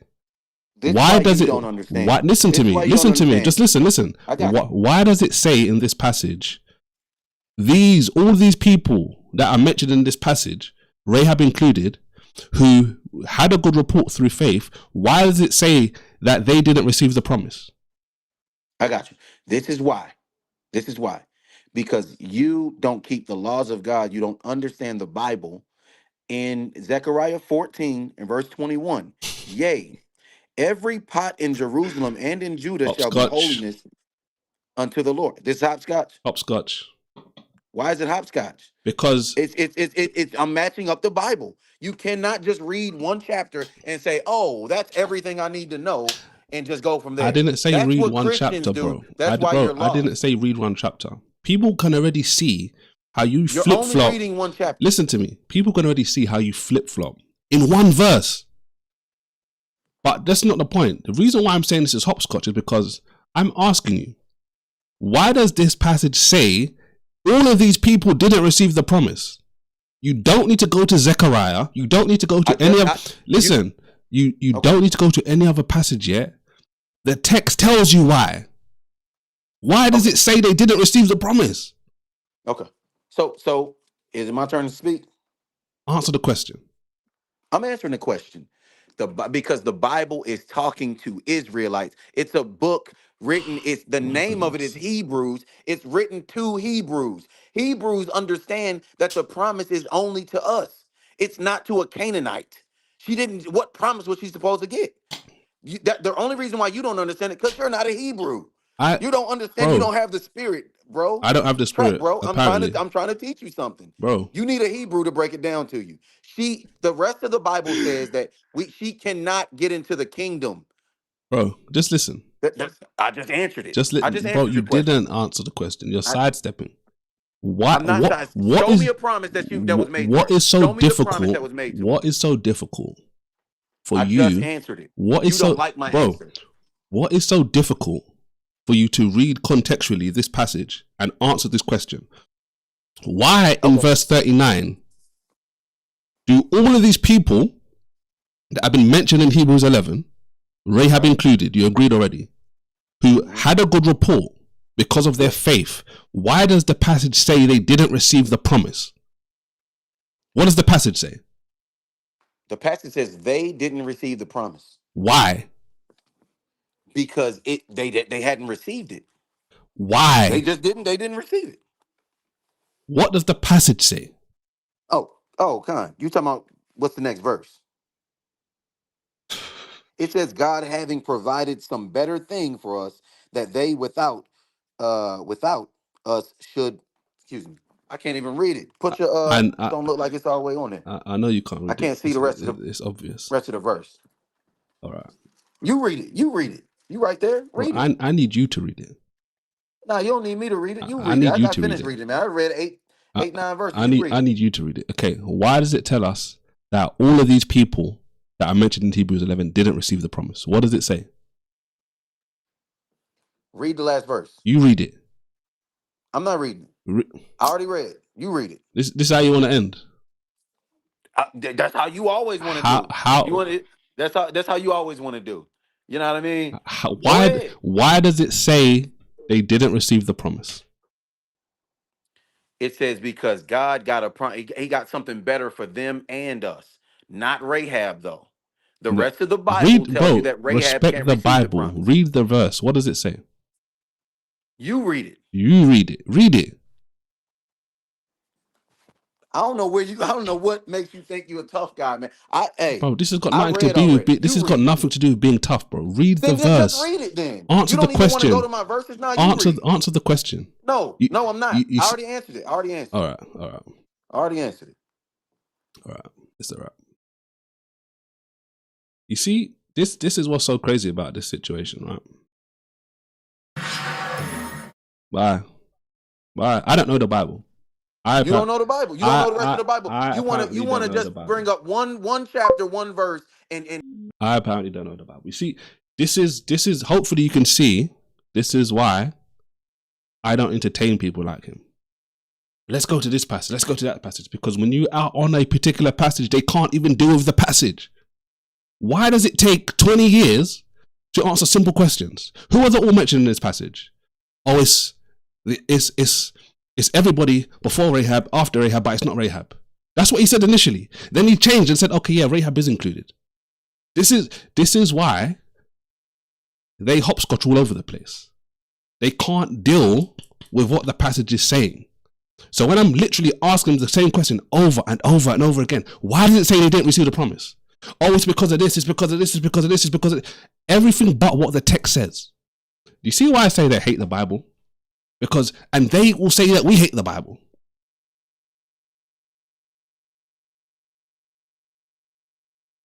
This is crazy. This is why they don't want to touch this verse, this passage. This is why. I promise you, this is why. They can't get their story straight. Any way they go, it's not going to end well. And you can see it. I could speak to 100 Hebrew Israelites. It's going to end the same way. They can't answer simple questions. All right.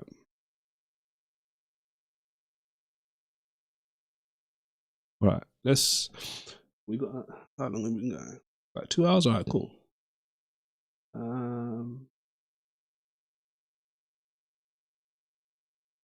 All right. David. Yeah, what's up, brother? How you doing? I'm cool. How you doing, bro? I'm blessed, bro. Bless. Yes, sir. Man, that was a tough listen, man. What was so tough about it? Bro, just because it's like, I don't know, like when you saying is all, and then you go into the verse 39 where it says all, and then it confirms who all is by saying having obtained a good report through faith. So that's like a double confirmation. Because I think, what verse is it before? 39. Yeah, but at the beginning, so which he was reading in verse We're talking about verse 2. Verse 2. About the yeah, good verse report. 2. Yeah. Yeah, so it's telling you who all is, and then why are you discrediting Rahab out of all when it's confirming twice who all is? Because the moment they do that, they know the hot water it puts them in. Yeah, but that's what I'm not understanding, because I'm an Israelite. Okay. That's what I'm saying. I came into the truth back in 2015. Okay. But I'm not understanding, is it because, like, why he was doing that? So is it because he don't think Gentiles can make it to the kingdom? Is that what it is? Well, they have different wrinkles. Let me ask you like this. So, do you believe Gentiles can be saved? Yeah, of course. Okay. But that's what the Bible says. So the reason why I'm asking you that because it will help you understand. Number one, they will most likely say you're not an Israelite. They'll say you're a Christian. That's like their derogatory way of saying you're not in the truth. So, because the passage like Hebrews 11 speaks clearly to anyone who doesn't have an agenda that Rahab is part of this group, they can't admit that, because the moment they admit that, it blows everything up. So that's why when I'm asking him these questions, he's struggling, and many Hebrew Israelites will struggle to answer these questions truthfully, because it's only going to lead to one destination. So basically, go ahead. Since he's stuck in that mind frame, he's misinterpreting scriptures himself, even when it's so plain and simple like this one. Definitely, and it's like, exactly. And that's what I'm not understanding. Why have my own reasons and think maybe, I think most likely it's because when we do wake up, to the truth, it does seem all about the Israelites, like everything's about the Israelites. And when you go down that lane, what I'm saying, you got to use wisdom when you go down it.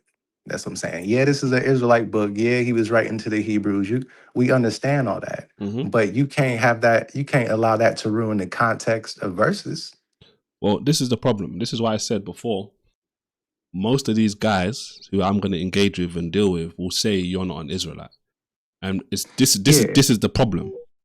The problem that Yeah, but that's a contradiction of what they believe, because they believe Israelite is a race. So there's black Muslims, there's black Buddhists. They yeah. would say that they're Israelites, Hmm. but yeah, so you can't really, what I'm saying? I get what you're saying and I get what they're saying, but they will be contradicting what an Israelite is, because it's a race, it's a nation. Yeah, So how can my beliefs change my nation? just think about it like this. It's like when we normally say, "Oh, you're not an Israelite" or something along those lines. They're not necessarily saying it from the perspective you're talking about, in the context of, "Oh, it's like a race." They're Yeah. saying it more Yeah, I so get like the you. same way someone will say, "Oh, you're not a Christian." They're not really Yeah. talking about the race. They're more saying you're not part of this belief system, because most of them, like the mainstream ones, believe a set of ideas. Anyone who accepts Gentiles can be saved is pushed to the side, and it's like, no, you're not part of this. Exactly. And I just say with that strategy, they'll be contradicting themselves, because their definition of an Israelite is a nation. Yeah. So yeah, so it's like that's not even a good road for them to go down. But I get what you're saying with the whole Christians thing. It's the same type of concept. But the thing is, what I find a lot with debating Hebrew Israelites, like when I'm watching Christians or Muslims or whatever debate them, Mm-hmm. they talk about their doctrine and not the core belief that every Israelite has in common. So every Israelite has in common is we believe that the descendants or the blacks are the true Jews. But that's not really ever being debated. It's the doctrine of the individual groups that's being debated. Whether it's is Christ the Son of God with Tazariak, is Christ the Most High? Yeah, you can debate the Trinity and the doctrine of the Israelites, but it's kind of avoiding the core beliefs that every one of them believe. Because, like, I don't believe what bro believe, but what do we have in common? We all believe that we are the descendants of the ancient biblical Israelites. So why does that never get addressed? Is what I'm seeing. And I spoke to a couple of people, and they really couldn't tell me. It was kind of like a cop out. Like, well, I'm not an expert in that area, or such and such. So it's like I'm just seeing the doctrine being debated, Yep. not the core beliefs. So it's like I feel like it's avoiding the elephant in the room, because if we are the true Jews, and that can be, said to be true, that flips the whole game. And I feel like this doctrine back and forth is an old drum being beat. That's what I'm saying. We've been debating these type of doctrines for 2,000 years, Mm. the Trinity, Son of God. But there's a new drum now. This is the new drum. That's what I'm saying. And this was never debated, because we always thought everybody always knew who the Jews were, the ones in Israel today. So it wasn't really a debate until the Most High did what he prophesied and started waking up the true people in the land of the captivity. And it's like, if that's what the Bible said and that's exactly what's happening now, it's like that's such a game changer. And when you look at the Bible and how the Most High works, he works in irony. He works in a sense of humor. And I Mm. don't think the Most High will pass up the chance of black people being the Israelites. It's too good of a pass up. It makes everything make sense. Doctrine that comes with that is whatever. But I'm saying that core belief, that changes. That, like, aren't we being affected by who the Israelites are right now with these wars? With this 1948 movement into Israel, and there's been nothing but chaos ever since till this day with the Palestinians. Like, we're living in the same world, aren't we? And the whole world is watching the most major events. But what does the most major event has to do with? This land, these people. That's what I'm saying. And a lot of Christians don't understand what's going on, because if what we're saying is correct, then there's a high chance that maybe they're supporting Revelation 2 and 9, those that say they are Jews and are not, but are the synagogue of Satan. Obviously, Maybe they're. You, Bro, oh yeah, I'm what I sorry, was I going to get say, it. obviously, it depends. It's like not all Christians support the nation of Israel. So, Exactly, you have to, exactly. But if you have to be able If to Christianity was like a pass those big two band, things out.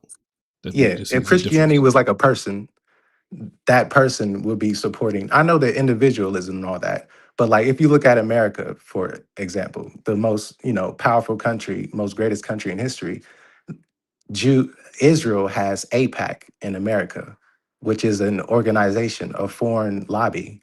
That's what I'm saying. That gets finance and has hella pull when it comes to decisions being made with America. So it's like, well, if being a Jew gets you that, and if being a Jew gets you billion cent, for what you need annually, maybe all of that was being sent to the wrong people, and maybe the right people is who America enslaved. And it's like, what crazy irony would that be? That's what I'm saying. Like, we have to address the claim that we're making because it impacts everything right now. It's the new drum.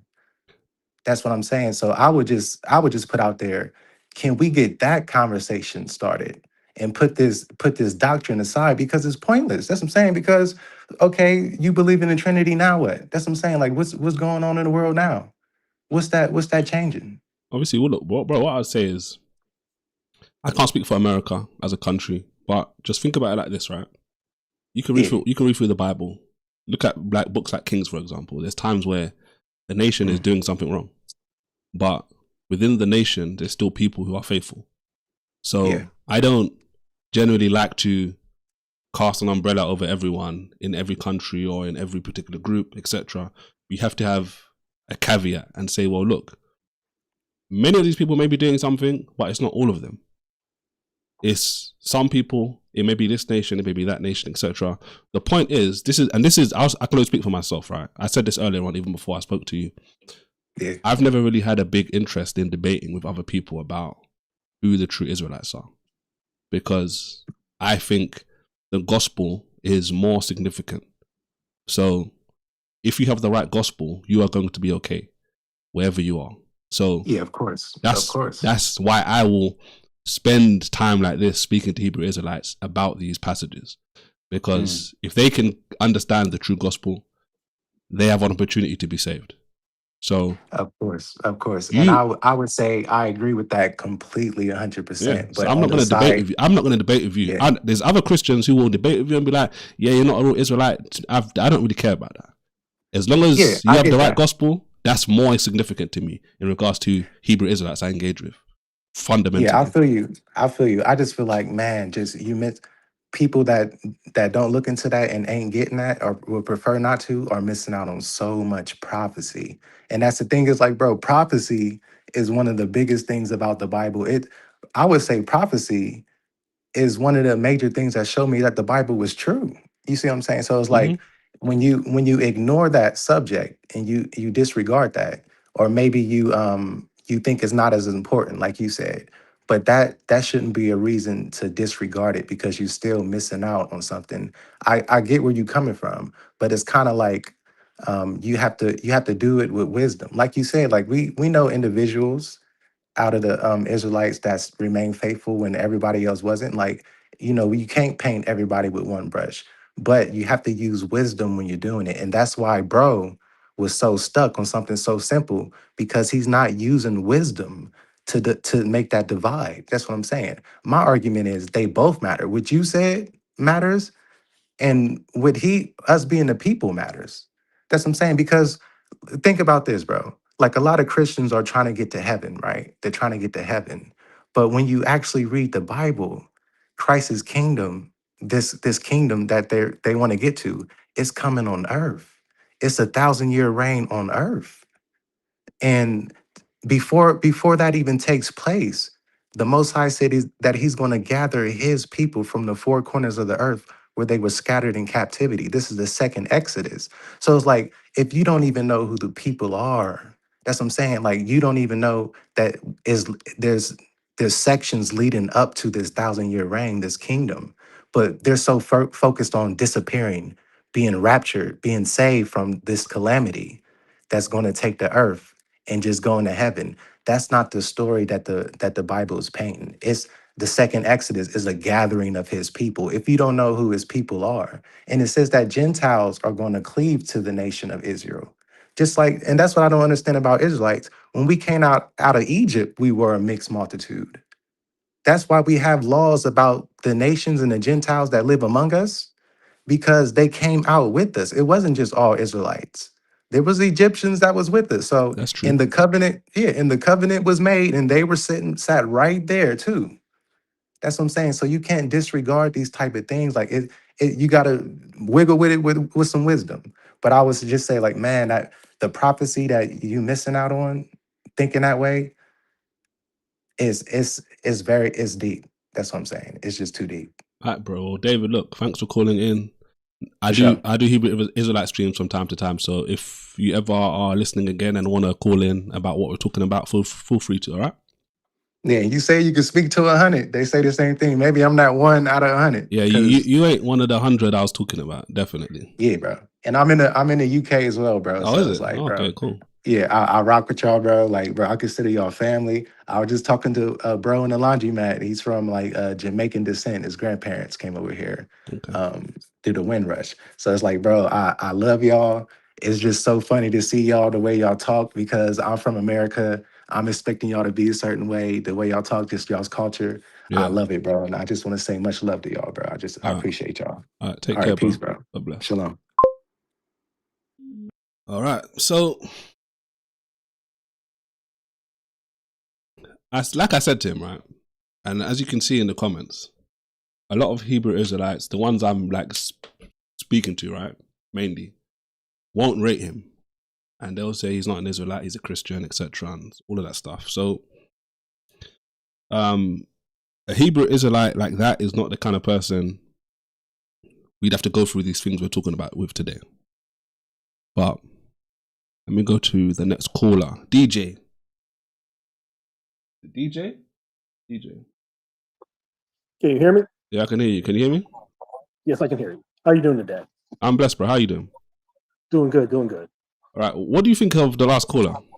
You agree with him or you don't agree with Um, him? it was a very peaceful caller. I think that's how the Bible says that's how we are supposed to act with each other. Was he off on his doctrine or was he on? Um, from what the parts that I could hear, he seemed to be more focused about the proving the Israelites as the people first, which I do agree with. Yeah. His doctrine mentality might be a good thing for the average Israelites. I'm not sure about teachers. That's one it's hard for me to say. So what kind of Hebrew Israelite would you classify yourself to be? Are you part of a camp? If so, which one? I wouldn't right now. I'm not in a camp, but I would say their doctrine usually I think is more closely or is closer to the truth of the Bible than what I was seeing Christianity. Okay. So what do you think about? There's an echo as well, by the way. I don't like you. I'm sorry, I don't have any headphones. If it, What do you think about Gentiles? What's your approach on Gentiles? Do you believe Gentiles can be saved? People like Rahab, or like, what's your stance? it depends on what you mean by saved. Okay. Because I think most of the save that's in the Bible is saving from the Deuteronomy judgment. So the being scattered, being slave, being the less than, being the heel of all nations. I believe that's what it is more. Okay. Would you not the I guess as much as the everlasting life, because I believe that everyone's supposed to get it, whether it's from or how's it say it.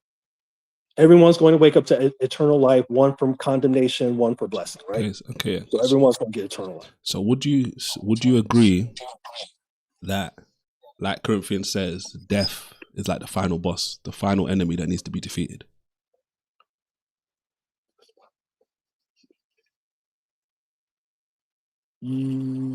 Well, it's hard to say because of that verse right there.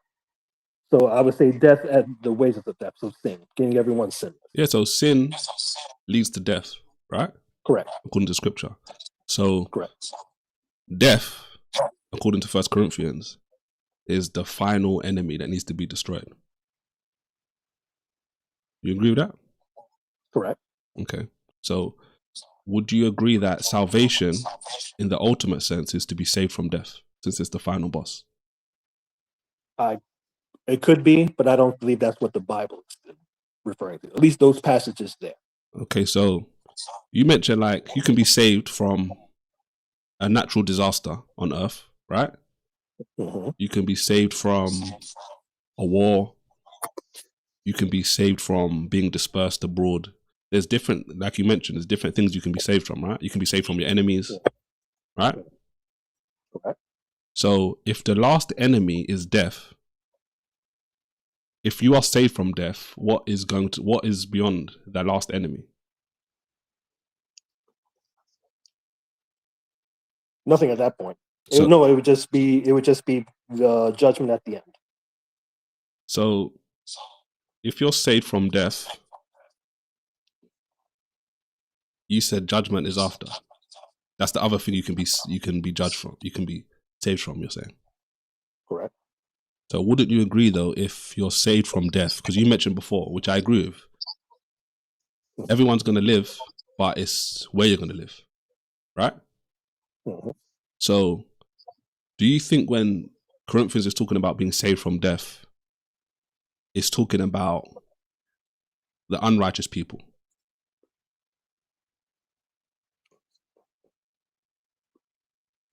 Yes.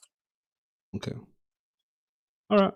So I don't know how long you've been on, but we've been speaking about Hebrews 11, right? Mm-hmm. And are you familiar with this passage? Yes. Okay. Just in a couple sentences, run down your understanding of Hebrews 11. Like, what's this a passage about? Basically, it's accounting your faith and how your faith is then tied to a promise. Your faith is what? Sorry? The promises are tied to faith. So whenever you do something that's a faith, that's what led to some sort of promise. Okay. What is... So in this case, whether Abel's faith, if it is a good sacrifice, got him recognition from God. Okay. Noah's faith got his family saved, things of that nature. So for Abel, for example, like you mentioned, his sacrifice got him praise, recognition from God. Is that the promise that his faith produced? Or is it something else? That was his, yes. Okay. All right, so let's walk through this passage a little bit. Mm-hmm. Let's go back a little bit, actually. Let's start at the end of chapter 10. Right? So, in verse, you can see this, right? Yeah. Okay, so verse 37, it says, "For a little while, and he that shall come will come and will not tarry." Who's coming? Who do you believe is coming? And most likely Christ. Okay. I'd have to read more up in context, but I'll assume Christ from what I can see. Cool. All right. Then it says in verse 38, "Now the just shall live by faith." Mm-hmm. Okay. So those that are justified live by faith, right? Correct. Okay. And it says, "But if any draws back, my soul shall have no pleasure in him." Who's saying this? My soul will have no pleasure in him. Most likely the Father, because that would be the Holy Spirit. Okay, so the just will live by faith. Mm-hmm. If you draw back, so if you don't have faith, or God is not going to be Spirit will no longer be with you. God's not going to be happy with you, right? Correct. Okay. Then it says in verse 39, "But we are not of them who draw back unto perdition." Mm-hmm. Okay, who are the we here? Who do you think that is? Believers. Okay, the believers. That would be Israelites. Okay. I would say Israelites, but believers, I'll say believers at this moment. Okay, believers, but you believe it's specifically Israelites. Yeah? Yes. Since chapter 1, this is the Israelites in Hebrew. Okay. "But of them that believe to the saving of the soul." What does it mean for your soul to be saved? What does that mean? Well, since that's not the spirit, that's your mind being changed. I know bonbons. You believe this is your mind being changed. Correct. Okay, whose minds are changed? Is everybody? Those are the people who, Sorry. the people accepting of Christ. Okay, those who believe in Christ, do you believe, are the ones that their soul is saved, their mind is changed? Correct. Are they born again? Correct. All of them? Correct. Those who are then truly of faith. Yes, because not everyone who says Lord, Lord, Okay, yeah. shall be saved. So genuine believing faith, Mm-hmm. your soul gets saved. Correct. Okay. All right. Let's go to 11 now. All right. So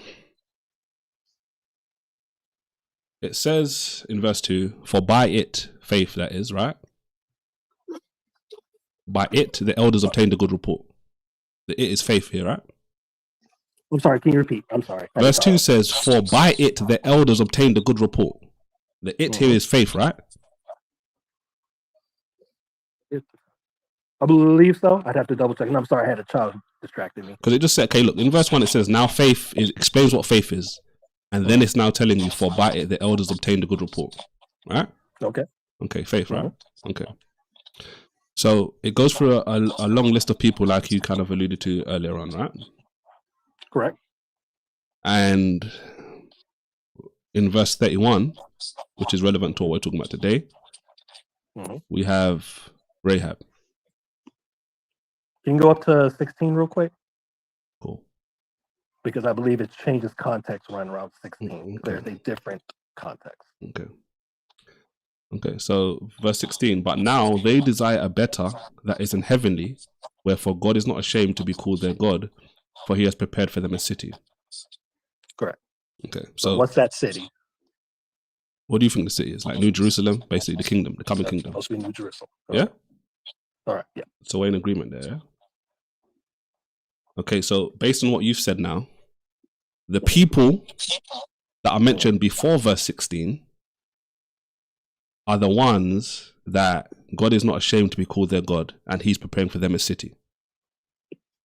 Before So it's not concerning the city, after it's concerning the city. What do you mean?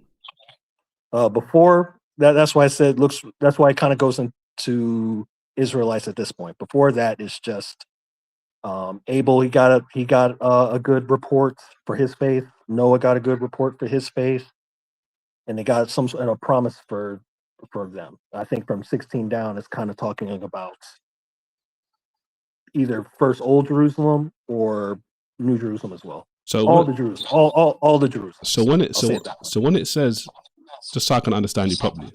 So when it says in verse 16, but now they desire a better country. Correct. Yes. Who is the they? Who was the they? The they, I would have said, were Israelites. The Israelite, okay. The they, according to you, are the Israelites. Correct. Which Israelites in this passage? Just to be clear. All. Pardon? Technically all of them. Okay. Moses, I think if you read it down, it's from Moses down, if I'm not mistaken. From Moses down. Let me make sure. Is it Abraham down or is it Moses down? Next in Abraham. 17. Sorry, Abraham. 17. I'm sorry, I was going to say Abraham. 17 is Abraham. Abraham is the first person Abraham. which is mentioned. Correct. Abraham down. Okay. So you believe this verse 16, is speaking about the people that are coming after Abraham, etc. The Israelites that are coming after. Yeah, Abraham, Isaac, Jacob, that bloodline. Okay. Following Jacob. Why don't you believe this is referring to the people before? Because of the grammar of 16, it stops to then say this is now a new part of this talk. What about it is relating faith from the people of above 16, but now it's honing in onto the Israelites starting from 16 down. But what in the grammar makes you believe that? Where's 16 at? So look, okay. But now they desire a better country. Okay, so look that part speaking throughout the whole Bible has been about that country of the Israelites and having that kingdom. Okay, that's what the whole Bible has been going throughout this whole thing. Okay, so let's just go back up a little bit, right? Okay. So you said 16. So, and you said it's mentioning the people below. So verse 15. And truly, if they had been mindful of that country from where they came out, they might have had opportunity to have returned. Mm-hmm. So this is still speaking about the people before. Correct. Because remember, their kingdom had been destroyed. What, the third? This is second time? Yeah, second time. Okay. So now they want that third one. So verse 14, for they that say such things declare plainly that they seek a country. Mm-hmm. And has Israel not been saying, oh, we want our Messiah so we can get our kingdom back? Okay. Wait. I just want to make sure. Has they always been looking for the Messiah to get their kingdom back? Have they always been looking for the Messiah? To bring their kingdom back. I can agree with you, but I wouldn't say it's only Israelites doing that. Well, who was speaking? Was the audience all up in the Gospels Israelites? Mainly, yeah. Them who was saying, "Are you not the Messiah who's going to bring back Israel?" Yeah, they were Israelites who he was speaking to, and they were the same people that mainly rejected him. Okay, yes, I definitely agree. So from where are we at? 14. So 14, they're no longer in their kingdom. And let's go down to 16. That's where they're saying, okay, Messiah's come. We are still needing our kingdom. And then it's replaying all the faith of people in the past. Correct. All right. So verse 13. Mm-hmm. These all died in faith, not having received the promises, but having seen them afar off, and were persuaded of, and embraced, and confessed that they were strangers and pilgrims on the earth. Who are the all here? Who? I'm sorry, son. Those are the people above. So Abel, Noah, all of them. So all of those people, Abel, Enoch, Noah, all of those people above died in faith, didn't receive the promises, but they saw them afar off, and they were persuaded, and they embraced the promises, and confessed that they were strangers and pilgrims on the earth. For they that say such things, who are the people that are saying these things? Those are the people above. These all, right? Yep, those okay, so these same people declare plainly that they seek a country. So that would mean that Noah. Wait. I just see something. Hold on. That would mean. Oh, I'm mistaken. No, I'm mistaken. Read up at verse 9. All right. Oh, I was going to agree with you, but I think if you read up to verse 9, that's where it is. Okay. That part. By faith, he sojourned in the land of promise as a strange country, dwelling in tabernacles with Isaac and Jacob, the heirs with him of the same promise. Okay. That is the day. That is the day. Okay.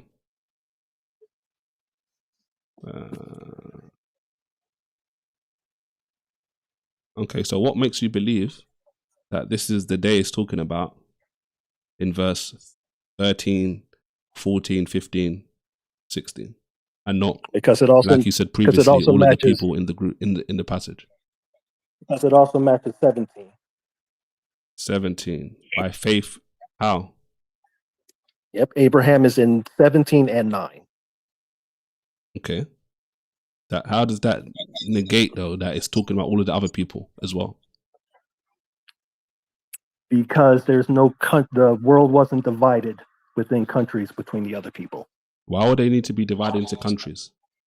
God had divided the country. No, but why would they need to be divided into countries for them to be able to see afar the country like the New Jerusalem? Why would they?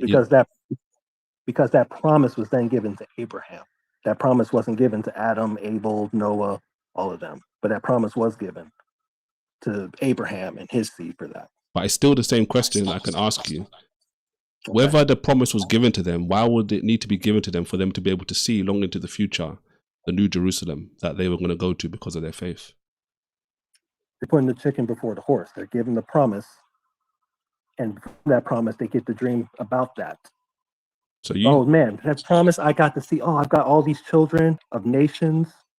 All these nations are from me, from Abraham. Then Isaac has his special nation, and that's such. So you don't think people like Noah and them lot could see beyond because they didn't get the promise?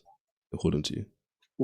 Well, they got different promises. That's what I'm saying. The promises, like I think one of your callers says, that promise in number in 31, which y'all been having this whole debate about, what is that promise? Because there's a lot of promises. Okay. If you read back, I think this whole thing was about Rahab. In Yeah. this context, it's talking about the promise of that country and that repeated trying to get that country. Rahab does have a good report. I do not deny with you that they includes Rahab. Which they? But that context is of that promise of that country, with the fulfillment of that country. Because what I've heard through your live stream is that because of their faith, God's plan succeeds. And I agree with that. But then you would also have to say, like, because of Judas and his faith or lack of, what faith did Judas have? Jesus died. What faith did Judas have? Of not listening. Because without that, Jesus may not have died. Judas, what do you mean? Judas didn't have faith. That's why he perished. Correct, but without his faith, would God's plan have succeeded? What faith? That's why I keep stopping you there. He didn't have faith. That's why he perished. Well, because what's the saying that no one can resist the will of God? Even if you're doing something wrong, that's still going to the will of God. God obviously can use people's evil actions to bring about his plan. I'm not disputing that, but you keep saying Judas's faith, but Judas didn't have faith. That's why. Same matter. Well, in the matter of just like saying that Pharaoh says. But I'm sorry, I know that I'll even concede the point just for that. It's not even major anyway. Okay, cool. I can see that. All right, so I can see that. So you said earlier 1617. This is all this promise. The promise about the coming country is about Abraham, because the context shifts. That's what you were saying earlier, right? Yes, starts to shift context. Okay. Because you're trying to get that perfect nation in order. Because you're trying to get that perfect nation in order. Correct. And then from that nation is supposed to bless the whole entire world. All right. Okay. As in being a light to all nations. So let's keep going. So go ahead. Now verse 31, right? Because I don't think anyway, let's keep man. So by faith the harlot Rahab perished not with them that believe not, when she had received the spies with peace. So what was the difference between Rahab and the rest of them? Right now we're talking about the country. So if right there if you read up a little bit more, it's talking about Jericho and the destruction of them beginning their cities and such. Yeah, so trying to build that. So in this case, I agree agree with her faith. Because if you read Joshua 2nd, it said, "Oh, we've heard all that stuff. We've heard what your Lord has done." Hey. I think that kind of goes with what the other Israelites were saying. It's like, I did it out of fear, even if the fear of the Lord is the beginning of wisdom, right? Bro, would you agree there's a difference between faith in God and like being afraid of men, or fearing God and fearing men? There's a difference, right? Hard to say, because if my faith who sent the spies came in, and that was my faith to get them in there, and she believed on the people that my faith sent in there, that allows for God's will to get done. Okay, so think about it like this, right? The Hebrew word for fear, one of them is like yareh, so it's like reverence, awe, respect. So that's different. Like you mentioned, the fear of the Lord is the beginning of wisdom. That's different to being afraid of a man or a woman. Would you agree? No, that I wouldn't. Okay, so just like if like Mike Tyson, like if I have faith that Mike Tyson will beat my behind. Okay, so God, for example, all over the Bible tells us not to be afraid, right? Fear not, don't be afraid. He says that. Don't fear man. Don't fear man. He says that quite often, right? Yes, don't fear man, fear God. But then on the flip side, he says things like, the fear of the Lord is the beginning of wisdom, etc. Correct. Okay, so can you agree there's at least some sort of difference between the two? Yes, or no, you still, even with reverence, that's based on fear. It's just a fear that breeds respect. Yeah, but it's not a fear. Okay, the point I'm trying to make is the fear. I'm not afraid. The fear that God wants. I know you're trying to say there's the fear that God recommends to us. It's not a bad thing. Is the point I'm trying to make. The fear God desires us to have for Him is not a bad thing, is it? It's a good thing. Correct. You're trying. And I think we're agreeing. It's a thing of respect. Yes, respecting His power. But God doesn't want us to be afraid of other people, right? Not over Him, no. Okay. I don't know about that last time because you want to fear your parents and as such. So it's hard for me to say yes to that one. But I think you're trying to say, in order, respect God above everybody. Mm-hmm. And there might be other people, and then maybe respect your leadership, respect them, fear them. But I don't think you're wanting the fear that breeds hate. I think that's what you're trying to say. I think. Yeah, I guess I feel like we're agreeing, but I feel you. The same way. You may be like quibbling over little things which I don't really like care to quibble over. But okay, cool. So she had faith. Mm-hmm. They didn't believe. Who didn't believe? Her countrymen, her kinsmen and kinswomen. Okay. Right? What does it say? Well, wait. This verse or this Joshua? Verse. This verse. Oh, this verse. Yes, I'll say yes. Okay. So the difference between the two was she had faith and they didn't. Mm-hmm. Okay. Cool. All right. So what's the difference between Rahab? And actually, no. Let's not even go there. So, for your verse, she got a good report. I believe she got a good report. Okay. That's why she got a good report. Okay, so she's part of these elders that obtained a good report in verse 2, yeah? Yeah, I'll say that she's a part of that. She got a good report. Okay, cool. And remember when we was looking at the end of chapter 10, it was talking about the just live by faith, etc. Would she be part of that group? Could be. I'll say yes, but then that second part might be in play. So she could remember when you said if those who backslide, my spirit will not tarry long. Did she backslide? I don't know. What does 31 tell us about her? Did she backslide? I don't know, but she got a good report. So if she got a good report, that means she finished the race. She got a good report. No. That instance, she had a good report. Okay, so anybody else in this passage in Hebrews 11 that has a good report, did any of them not finish the right way? Did they die? Everybody, except for I guess all of them didn't finish except for Enoch. Yeah, and maybe Elijah as well, even though he's not mentioned directly by name. But so of those, to answer your question, of those. No, they didn't finish except for those two. They got translated. So wouldn't it be the reverse? Listen, I'm not understanding you. Mm-hmm. If they died, they finished, right? Did they die? Yes. So did they? Jesus died sinless. Okay. So, sorry, no, that's a stupid thing. Oh, I almost slapped myself in the face. Let me slap myself in the face. Don't worry. Let's go to 12. This should help us. Wait. We're gonna come back, but just for this point, right, to help you understand, right, what I'm saying. So, verse 12, after it goes through this whole list, it says, "Wherefore, seeing we also are compassed about with so great a cloud of witnesses, let us lay aside every weight and the sin which does so easily beset us," so stops us, "and let us run with patience the race that is set before us." So. It says, look to Jesus, who is the author and finisher of our faith, who sat down at the right hand of God. So the point is, in verse 1, just to simplify this, in verse 1, he's saying, look at all these examples before. And also in verse 2, the point is, look at Jesus. So Jesus being sat down, he finished what he came to do, right? Yep. Okay. So in like manner, the people he's given us examples of are people that have finished, right?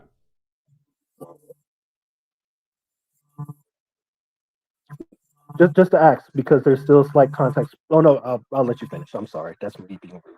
I'm sorry. Yeah, so like 2 is talking about Jesus finishing what he came to do. verse 1 is talking about these cloud of witnesses who have finished what they came to do, right? Mm-hmm. Because they're the examples for us to, as you keep reading this passage, to finish, right? Well, no, there's his examples of just their faith. Their Not quite their examples is of faith. Mhm.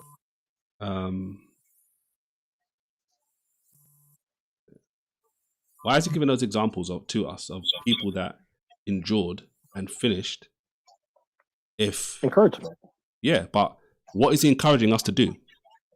Where if you look in the that verse 12, was it verse 2? Wait. Yeah, exactly. No, right above. No, above. That's not. Wherefore, that's verse 1, not verse 2. It's just because I can't. It's because I can't see it. I'm sorry. Okay. Where it says, "Let us lay aside every weight and the sin which doth easily beset." That part. Okay. From doing that. So you run the race Mm-hmm. and cast off any sin, whether it's doubt or whatever it is, which is stopping you from running the race. Look unto Jesus, the author and finisher. Right? So the point of these examples and the point of looking to Jesus is for us to finish. Correct. I agree with that. Okay, cool. Because before in 11, it seemed like you were saying you don't agree with that. Oh no. I'm saying that the whole point of this, and that's why I kept trying to. I wanted to ask in the very beginning, what is your actual issue? Because I believe that in 11, was at 31, where y'all kept saying about the good report. Yes, those people showed a great amount of faith and have a good report with it. But I don't understand what your issue is with whether that is pertaining to Israel, because this is all to encourage people within Israel to do what's in 12, to lay off the sin, or to drop all the weightier thing and to stop sin.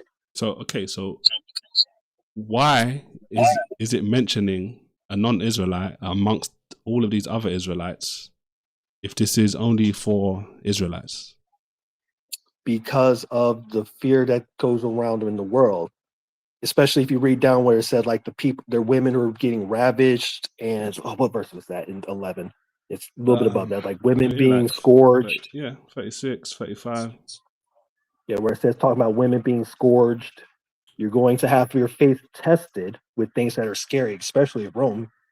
Oh, you believe in Christ? Oh, we're going to kill you. Look how great their faith was. Even Rahab, in this case, who has a great report, was about to have her whole nation destroyed. That's a great report. Okay, I'm not going to lie, that's not a great report. But why are they showing to in this Israelites an example of a non-Israelite? There's loads of examples of Israelite women who've been faithful in the Old Testament. Why are they mentioning a Gentile in this group? Verse 16, when it was talking about getting the nation back. Without Rahab, they probably wouldn't have got their nation. So that's in context of that. How without Rahab wouldn't they have got their nation? They were going to get the nation. The nation was promised to them. Correct. So however it panned out, the point of us learning about what Rahab did is, like Hebrews 11 is doing, is showing us Rahab, because they were going to get the land regardless. Through his will, and by God's will, through that faith. God said through this is he's going to get the nation.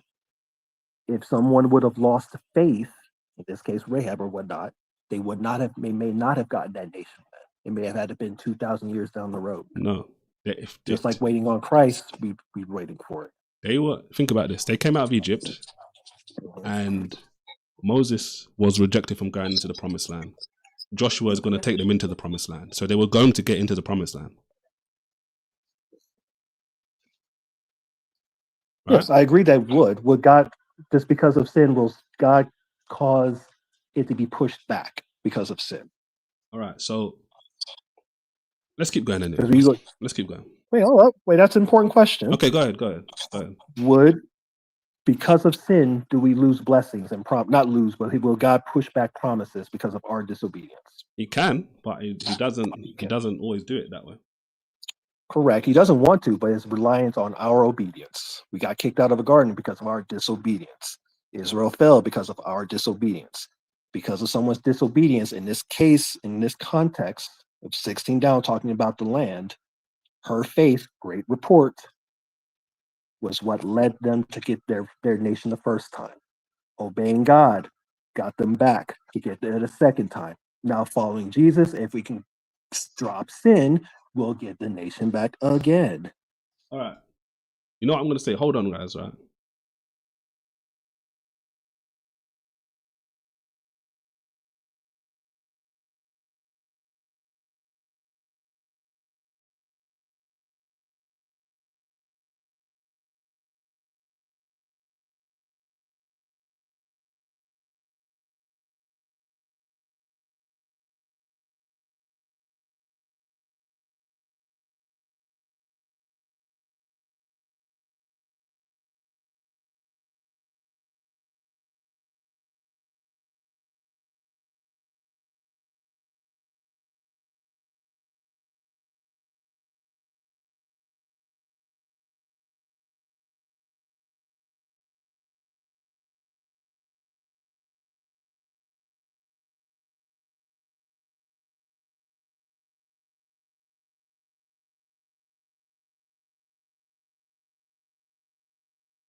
All right, guys, I'm back. Where did he go? I should have. Yeah, it's live, guys. Sorry, but it looks like he disappeared. I don't know if you said something, but that was a good conversation. Oh, is he back?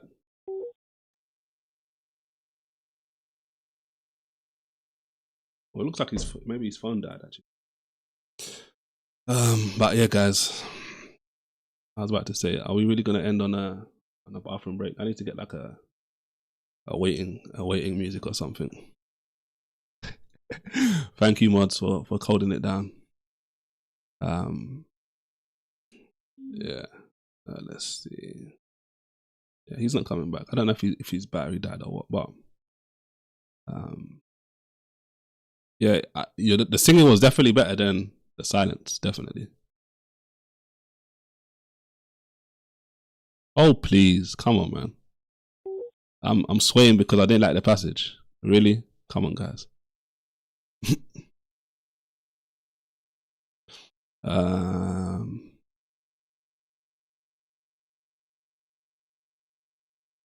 I think it's quite obvious now, guys. Wasn't it?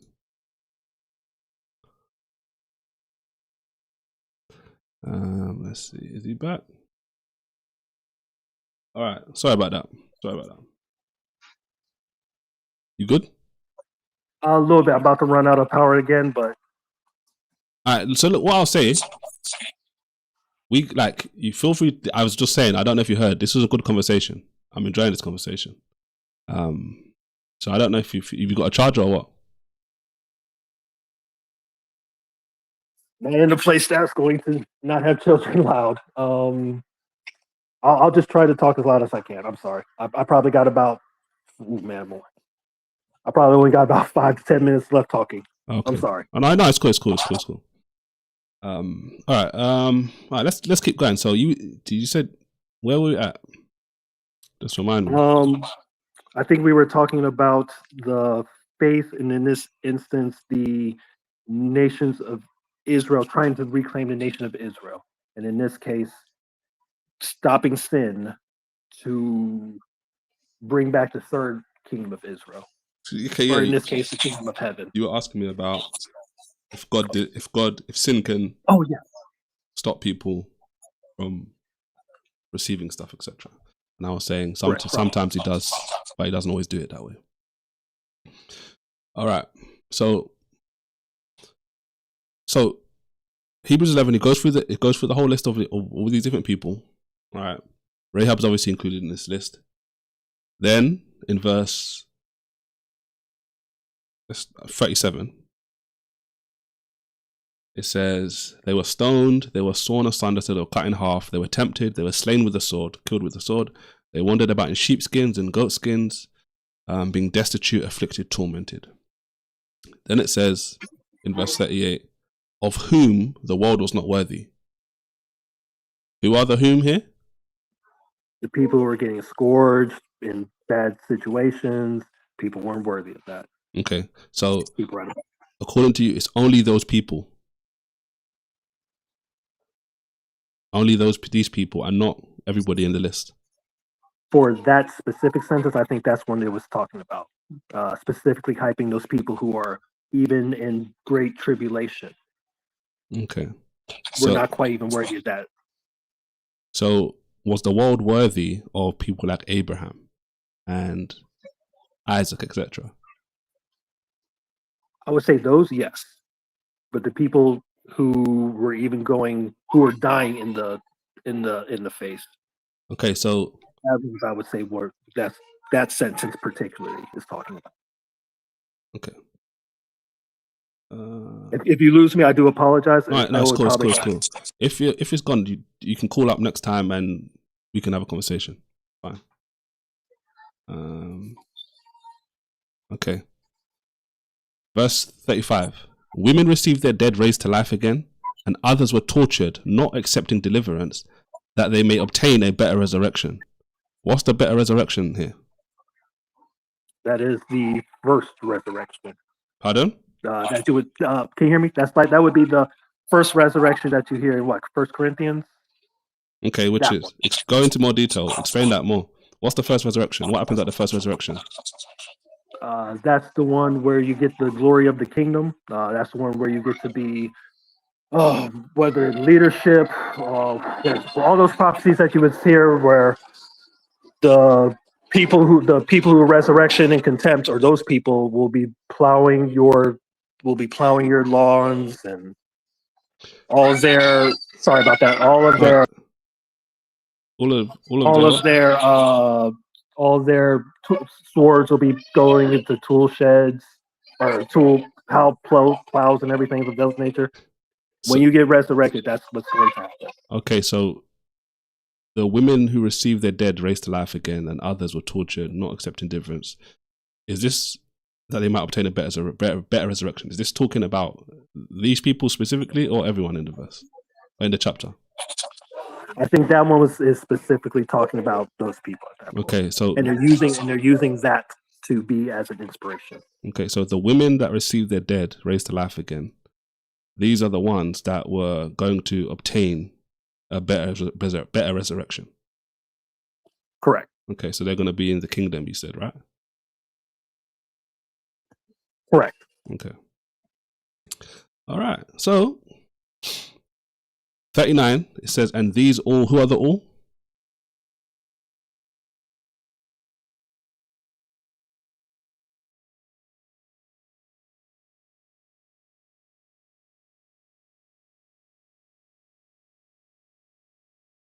Hello? Who are the all?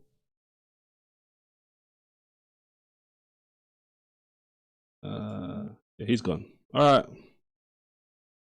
What a way to end the stream. It's been like 3 hours, and the irony, we were speaking about it, right? God has a sense of humor. I'm running off for a bathroom break. His battery dies. I think that's the best place to wrap it up. Next time, like I said, DJ, feel free to call in. We can have a conversation again. This was a good conversation. Better than the previous ones. So guys, thank you all for tuning in to the live. To the moderators, thank you for holding it down, especially when I needed to excuse myself. Yeah. It's life, guys. Though this is the joys of life. And yeah, maybe anyway. Yeah. So, guys, thank you all for liking it. Thank you all for those who have subscribed. Those who have been watching on YouTube, TikTok, wherever you're watching, thank you. I appreciate you. And these are conversations I like for you to see as a Christian, for you to see for yourself, like what happens when you have these conversations, right? You have nothing to fear from a Hebrew Israelite trying to get you to believe that Gentiles cannot be saved, right? And this is why I say Rahab is such a prime example, because most of the conversations we had today is clear and obvious. I enjoy the last caller, right? I don't think he's right, but you can see how to ask the questions in the right way, when to ask it, and the responses that typically come back. So we didn't even get to go through the whole of the video. Maybe I might do some more next time. But again, thank you all for tuning into the live stream.